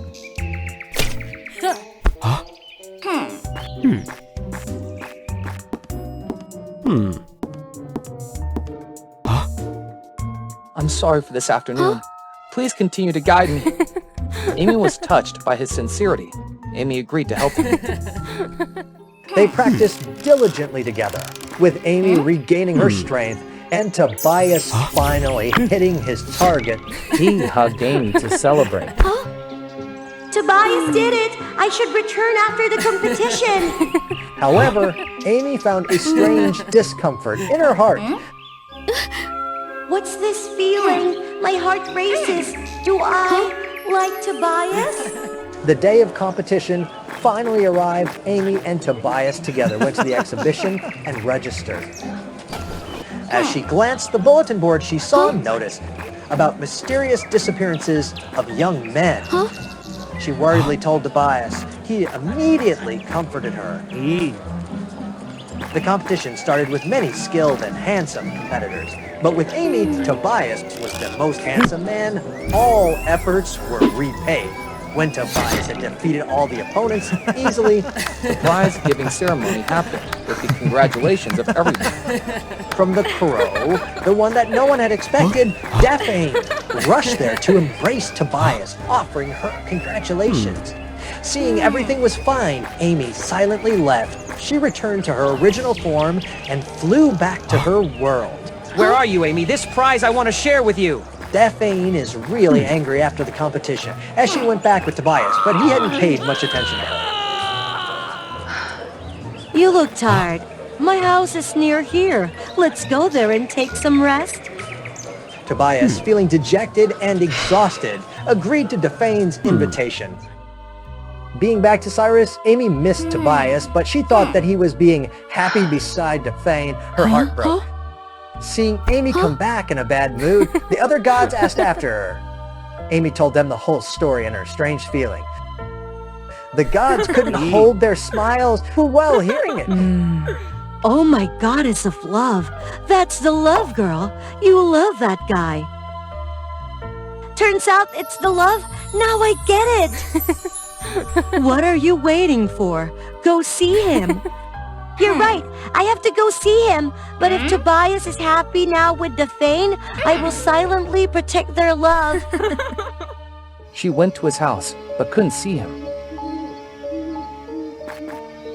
could Tobias be? I can't see Defane either. Defane? That's right. I was injured after following Defane into the forest. I should try to find her. The forest where Daphne lived was so dark and scary. Amy felt a strange sense of familiarity, but she couldn't remember. The mysterious house gradually appeared in front of her eyes. She quickly and cautiously approached and looked through a window but didn't see anyone. Suddenly, she heard voices and quickly hid beside the house. Looking, Tobias and Daphne walked towards the house. Amy's heart raced for Tobias. It's the place where Defane lives. They're truly happy. Suddenly, Daphne used her magic, making Tobias faint. Seeing that, Amy shot an arrow towards Daphne, but she quickly dodged it. Daphne turned back to her witch form. Amy was so astonished that all of her memories came back. Daphne was a witch who used her voice to attract young men and absorb their life force to maintain her power. She's not human. That's why Amy's love arrow hadn't worked on her. That time, Daphne felt the arrow. Then she made up a reason to leave. Then, Amy was attacked by her and got seriously injured. She fought back fiercely. She managed to run away but was eventually cornered at a waterfall, where Daphne attacked and Amy fell. Amy fiercely fought against the witch Daphne. Daphne gradually lost her power as the fight continued. She needed more life force as she aimed at Tobias. Realizing the witch's intentions, Amy quickly rushed to protect Tobias! Hearing his name, Tobias regained consciousness and saw the true forms of Daphne and Amy. He also saw Amy's injured wings, which reminded him of their shared memories and strong feelings. He also had the feelings for her. Tobias took Amy's bow and stood up. Seeing Tobias's courage, Amy transferred a bit of her goddess strength to him to defeat the witch. As the witch was weakened, he defeated the witch with an arrow filled with their profound love and the power of the goddess. Amy, are you alright? We won! Thank you for saving me. Be with me. I need you. I love you. I'm all right, Tobias. Thank you for the time with you. I love you. So, the love goddess finally understood what love was. Tobias became a demigod with Amy's power, and the two of them live happily together forever after. It was a night of blinding snowstorm, where the wind screamed as if each snowflake was a cruel cut into the unforgiving sky. Oh, God. Please let the baby be born safely. Since ancient times, every child in the Fox clan would be born with a magical number. This number was tied to their tails, determining their strength and partly the personality they would carry throughout their lives. Why is it just one tail? My child, why are you so different? What will your future be like? The baby who had just been born was Ahri. At the age of 10, Ahri saw someone who looked just like her for the first time, apart from her mother. That person was Aaron, the current leader of the Fox Kingdom. However, Ahri's mother seemed uninterested in this fateful encounter. It's futile. As long as you and your daughter submit, we will ensure its safety. I will never submit to a wicked creature like you. The Icebox clan will not fall because of me. Because of me. So, what are you planning to do? In the end, to protect the little Ahri, her mother had to sacrifice her beautiful tails. As for herself, she created a snowstorm to sweep away the wicked demons. That was the first time Ahri experienced true pain. She became an orphan with a deformed tail. Ahri decided to go down the mountain to seek help in order to avenge her mother. The bustling capital city looked so strange in the eyes of the young girl. In the Fox Numerology Kingdom, there were 9 clans living together. Each number was associated with a different personality and destiny. The three-tailed fire foxes were known for their liveliness and dynamism. The reliable four-tailed grass fox and the emotional eight-tailed water fox were quite harmonious together. In contrast, the six-tailed earth fox and the five-tailed wind fox were in fierce competition to prove their strength. The rebellious seven-tailed thunder foxes, on the other hand, liked to isolate themselves. Everything only ended when the 10-tailed light fox intervened to mediate. The two-tailed ice foxes, sensitive and fragile, had been wiped out by a catastrophe, leaving only Ahri as the last successor. What is this? An ice fox with just one tail? How peculiar. No one paid her much attention because in their eyes, Aaron, the nine-tailed dark fox leader, was a very responsible person. Driven to a dead end, Ahri hid in a mouse hole to nurture the hope of revenge someday. Years passed, and the once frail Ahri had been hardened by the harsh realities of life. She even became the queen of wanderers and misfits. Finally, the opportunity came when Aaron announced a selection competition for a special team. Growing up in the slums, fighting for survival day in and day out, Ahri was initially very confident that she had no rivals. Until she met Amber, the fire fox. I won't go easy on you, you know. Please! Ahri soon realized that, due to nurturing and proper education, Amber's skills were superior to hers.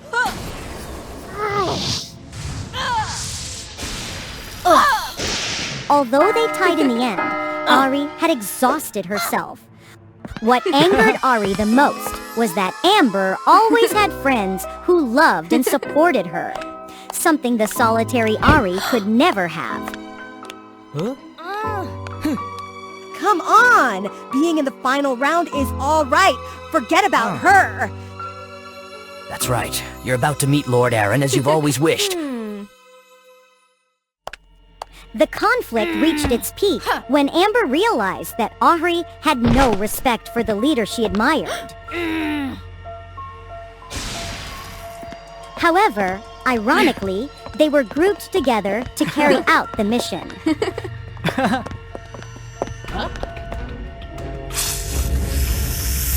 Despite being enemies, Amber took action to help Ahri, setting aside their differences. Aren't you supposed to hate me? Yes, but we're a team, and I'm sure you have your reasons. We just haven't understood each other yet. I don't know what happened between you and Lord Aaron. As for me, he saved my family that year, so he's incredibly kind to me. That's because you don't know the truth about him. That's right. Right or wrong, let's meet him together to find out. You could be wrong, and I could be wrong, too.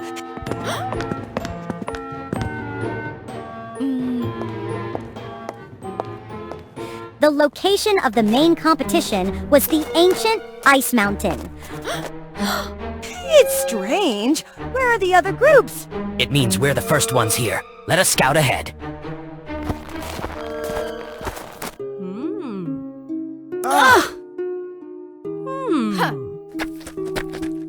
What they couldn't believe was that the once mighty Fox clan leader, Aaron, had changed.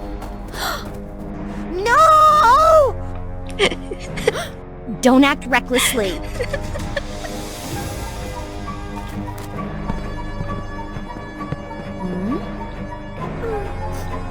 What's happening?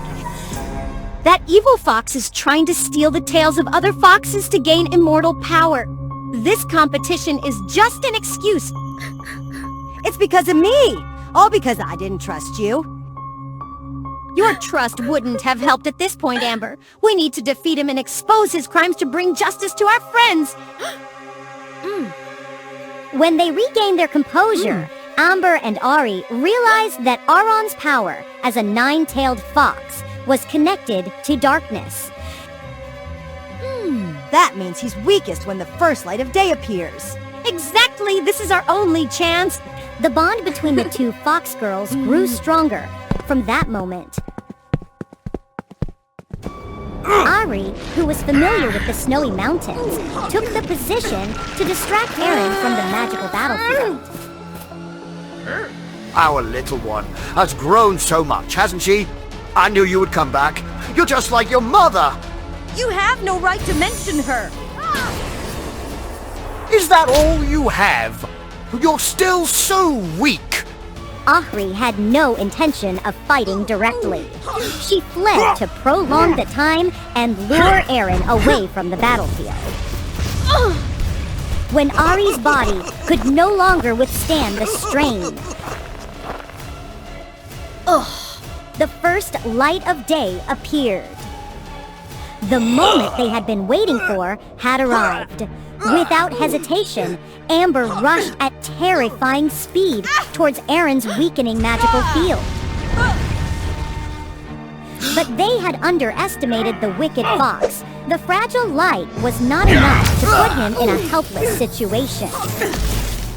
Realizing the imminent danger, Ari desperately broke the encirclement for her friend.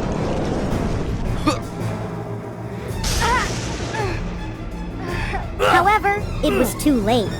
Amber, along with her friends, became prey to the magical field. Ari, you can do it! Please carry on for us! No! No! Ahri was overwhelmed by the extreme pain that few could endure. She witnessed her loved ones leaving right before her eyes. Using the tails of other fox clans will only turn you into a demon like me. Adding one more tail, you won't beat me no matter what. No! I will never become a monster like you! Not one, not two tails. But when Amber's fiery red tail touched Ahri's body, she transformed into an 11-tailed fox, the number of the gods. Aaron's resistance caused two strong magical currents to collide, forming a strange connection. The spirits of Ahri's mother and Amber appeared one after another, cheering Ahri on from the sidelines. Mother, Amber, hold on to it tightly. Ari, you're amazing! That's right. You're not like him. You're an amazing fox. Quickly defeat Aaron. But if I destroy him, everyone will also disappear. Don't worry. I'm always by your side on every path. With that answer, Ahri's strength surged exponentially. The wicked fox, Aaron, was no longer a match for him. You all! I will take revenge!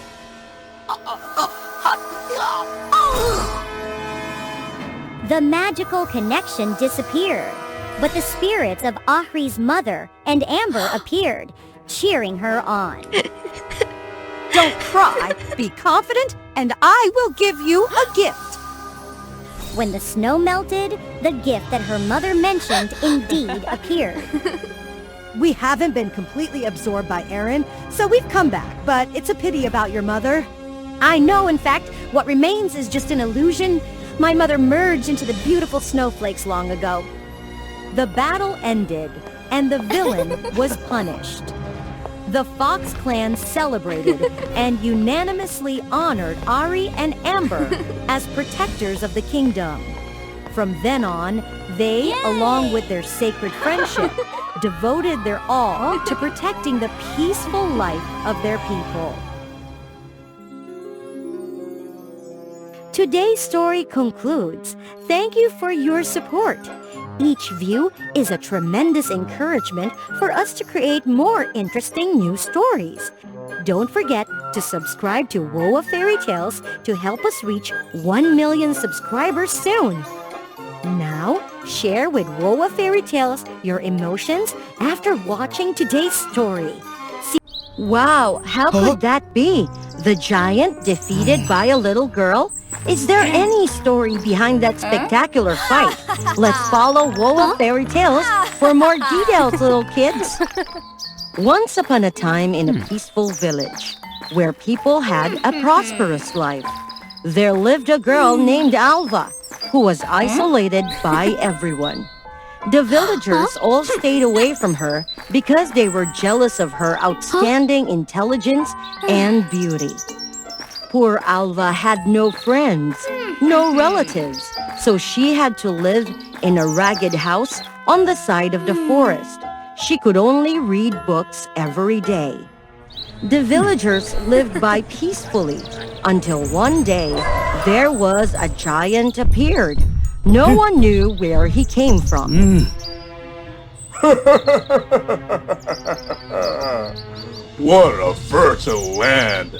Now, listen, little human. From now on, I will be the owner of this land. You will have to tribute me your cattle and poultry every day, or I won't let up on you. Why do we have to do that? You do nothing for us, and you required us to tribute to you many things. It's not fair.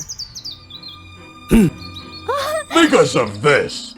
Now, you want to tribute food to me, or you want to be my food? Please spare my life. I'll do everything as you require. Remember that. Now, you have to follow all my words. Yes, yes, we'll do everything you want. Being too scared, people in the village brought all of their cattle and poultry to tribute him. Oh my god! It's my turn to bring him food again! I have only this goat left! How could we live on with his eating speed? Where is all the things going? I really miss the peaceful old days. Time kept going, day by day. The villagers had to tribute him all their food, until one day, they got nothing left. Sir, although we don't want it to happen, but we get no animals left in our village. We come here to ask for your permission, whether we can change the tribute from meat to vegetables or fruit. Fruits? Vegetables? Yes, we will give you the most delicious and fresh vegetables. Yes, I'll eat. However, I'll eat all of you. Bring meat here to me, or you all will be in my stomach. The people in the village were really confused and panicked after the negotiation. They didn't know what to do. Oh my god, what should I do? What should I do now? If you don't mind, I can help you kick the giant out of the village. You want to help us? Even we didn't like you before. How can we believe you? Only God knows whether you want to take this chance to harm us or not. Thank you. We don't need your help. Alva was really sad while hearing that, but she didn't want to leave the villager in danger. She decided to do it by herself. Alva came back to prepare a black rope, a grand shell, a little oil, a torch, and a sickle. She brought all the things to a cave, which located near the giant's place. She prepared everything and waited for the chance. At that time, the villagers could think about any other way. They had to flock to the giant's cave to have another negotiation. I warned all of you, but you didn't know who you are. Now, I will make all of you reunite in my stomach! While the villagers were crouching down in fear, there was a loud roar from the nearby cave, attracting the attention of the giant. Who is screaming out there and waking me up? Who are you? How dare you be bossy like that? I'm the Giant Lord, the greatest giant in this world. Stop bragging! I don't believe that there is any giant who is bigger than me. If you say you are the Giant Lord, then prove it! Alva held the torch, poured a little oil into it, and blew it hard. making the fire go out of the cave. How? Scary, huh? I just need a scream.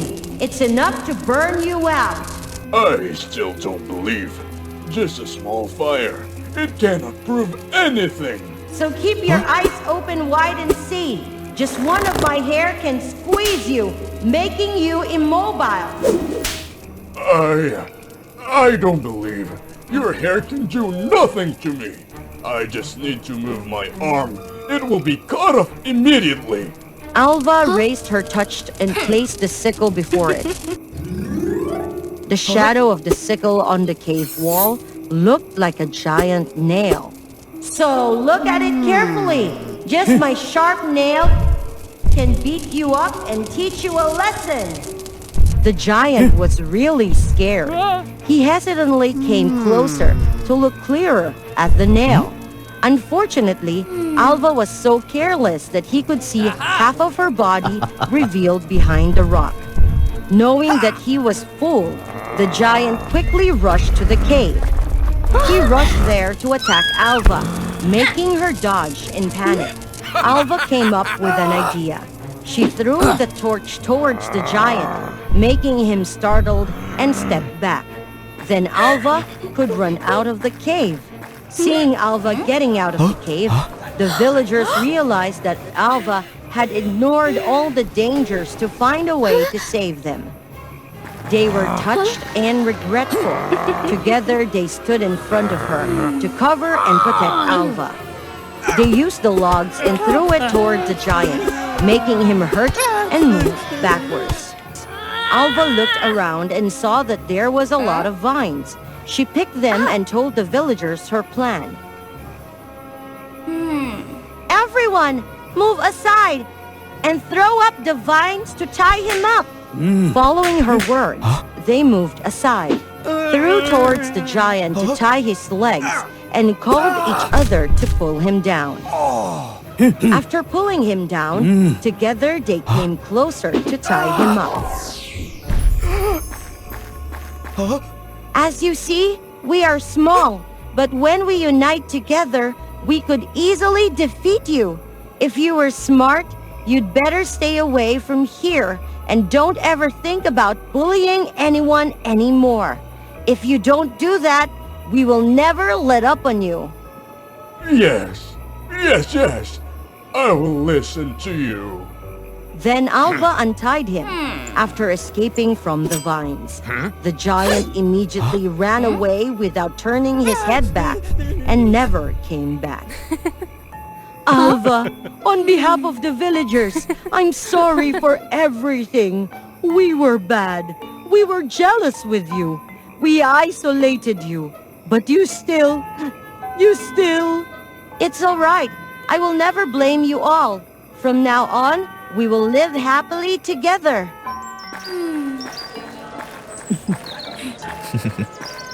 They also helped her build a small house in the village. From that moment, they lived happily together forever after. When life was dyed in darkness, send your wishes and desires to the stars.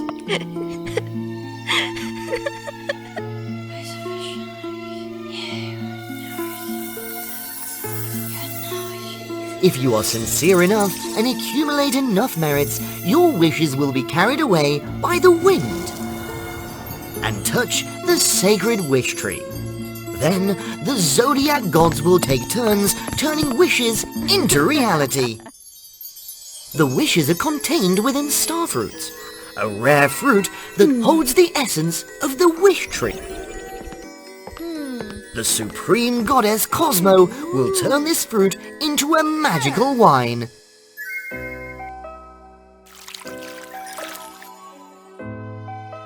Which keeps her extraordinary power, nourishes the land and the zodiac gods.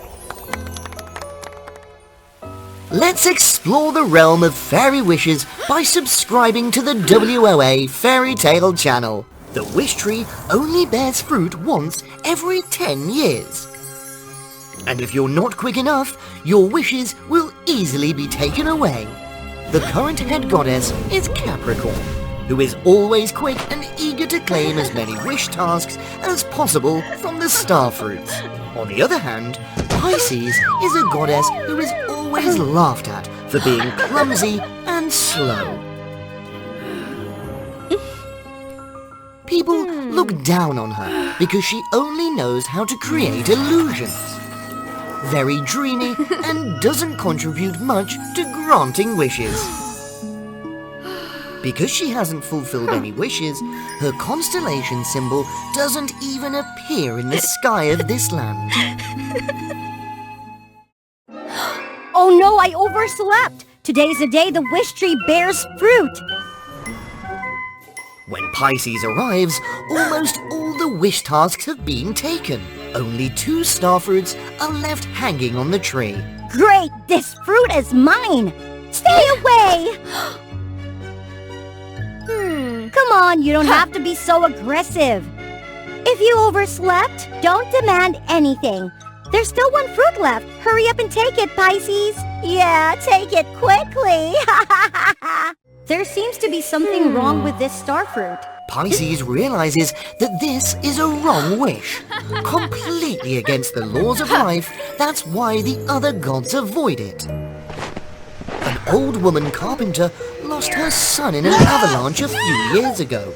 In extreme grief, she couldn't overcome this pain and wished for her son to be resurrected.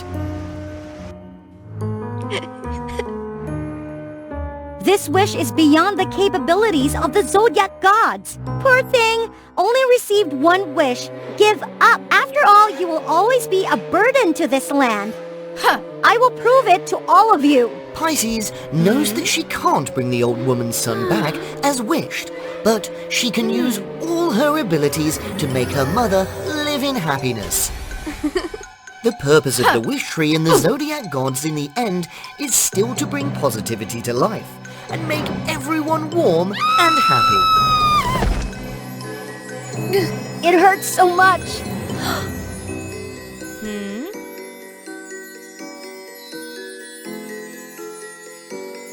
Here is the old woman's house. She must have accumulated a lot of merit. I can't let her wish go to waste. The old woman used the most famous carpenter in the village because of her mesmerizing wooden artworks. However, since the accident happened, she only took simple carpentry jobs. In addition, she stayed at home all day, looking back at old pictures and crying so much that her eyes have become blurry.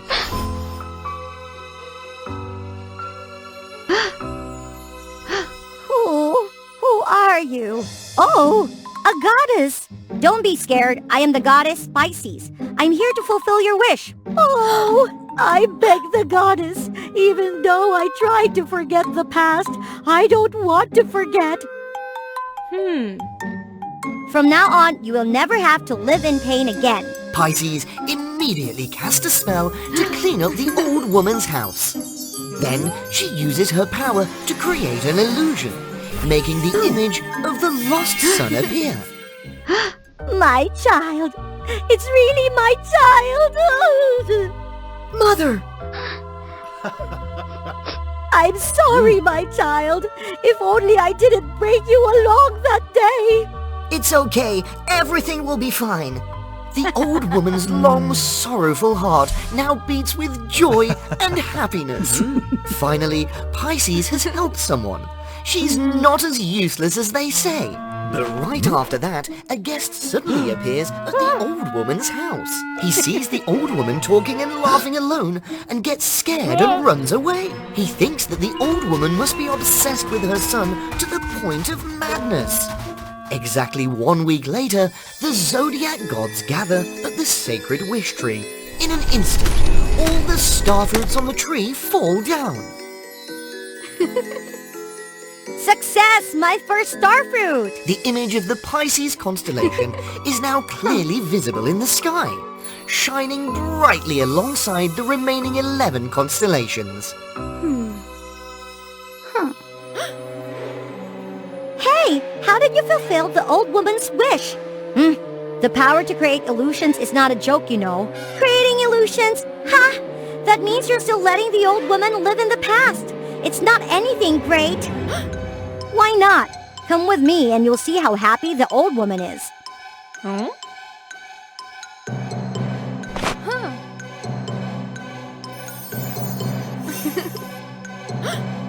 But unexpectedly, the old woman's cottage is now crowded and chaotic. Villagers rush into the house, and some doctors believe that she has a mental illness and try to force her to take medication.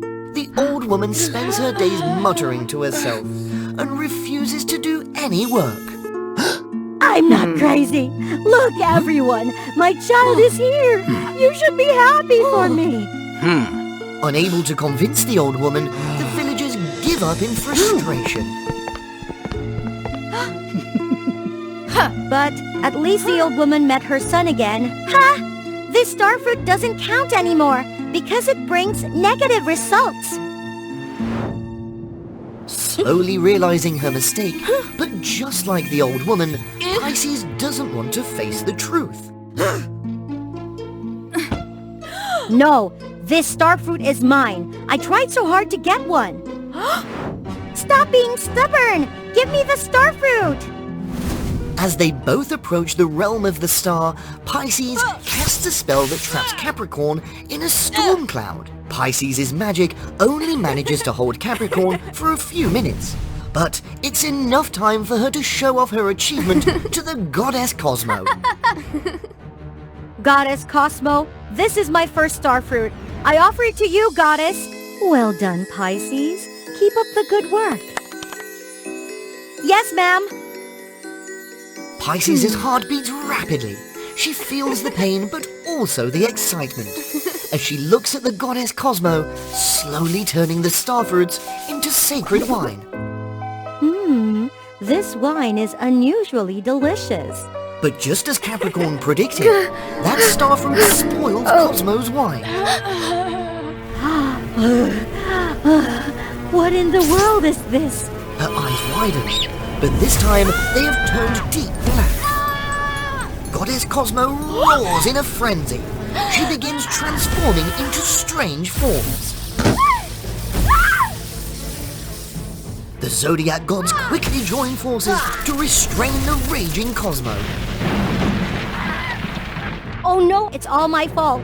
The negative wish brought negative consequences, and it tainted itself.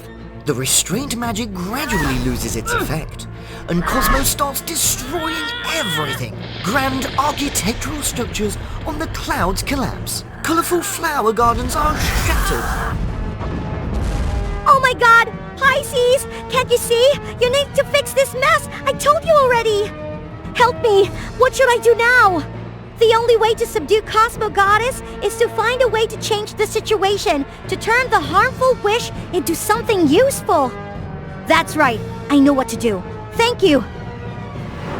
Hurry! Pisces quickly flies down to the old woman's house. The house is now in ruins, dirty, and the old woman is still happily talking to the illusions she created. I'm truly sorry. My child! Please bring my child back!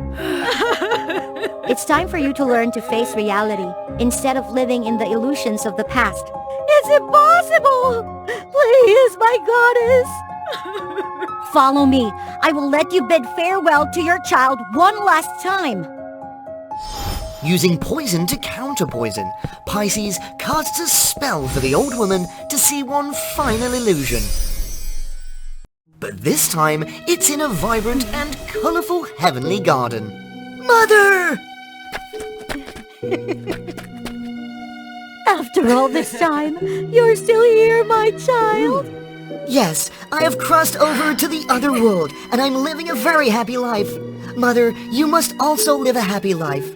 Continue to create magnificent wooden artworks, and help the people around you. When your time comes to an end, I will welcome you in the heavenly garden, and we will be together. I understand now. I will always love you, no matter where you are. In a loving embrace, the old woman's heart finally lets go of the past, determined to live the remaining years to the fullest. When Pisces returns to the realm of the stars, the goddess Cosmo has returned to her normal state.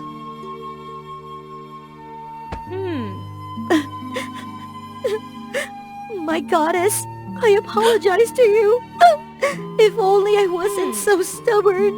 It's okay, stop crying. Even though you caused this, you also found a way to save me. You're more talented than you think, Pisces. Yeah, I admit your ability to create illusions is impressive. That's right. Just a bit stubborn and sensitive. Stop teasing me already. From then on, Capricorn and the other zodiac gods no longer compete with Pisces. They assist her in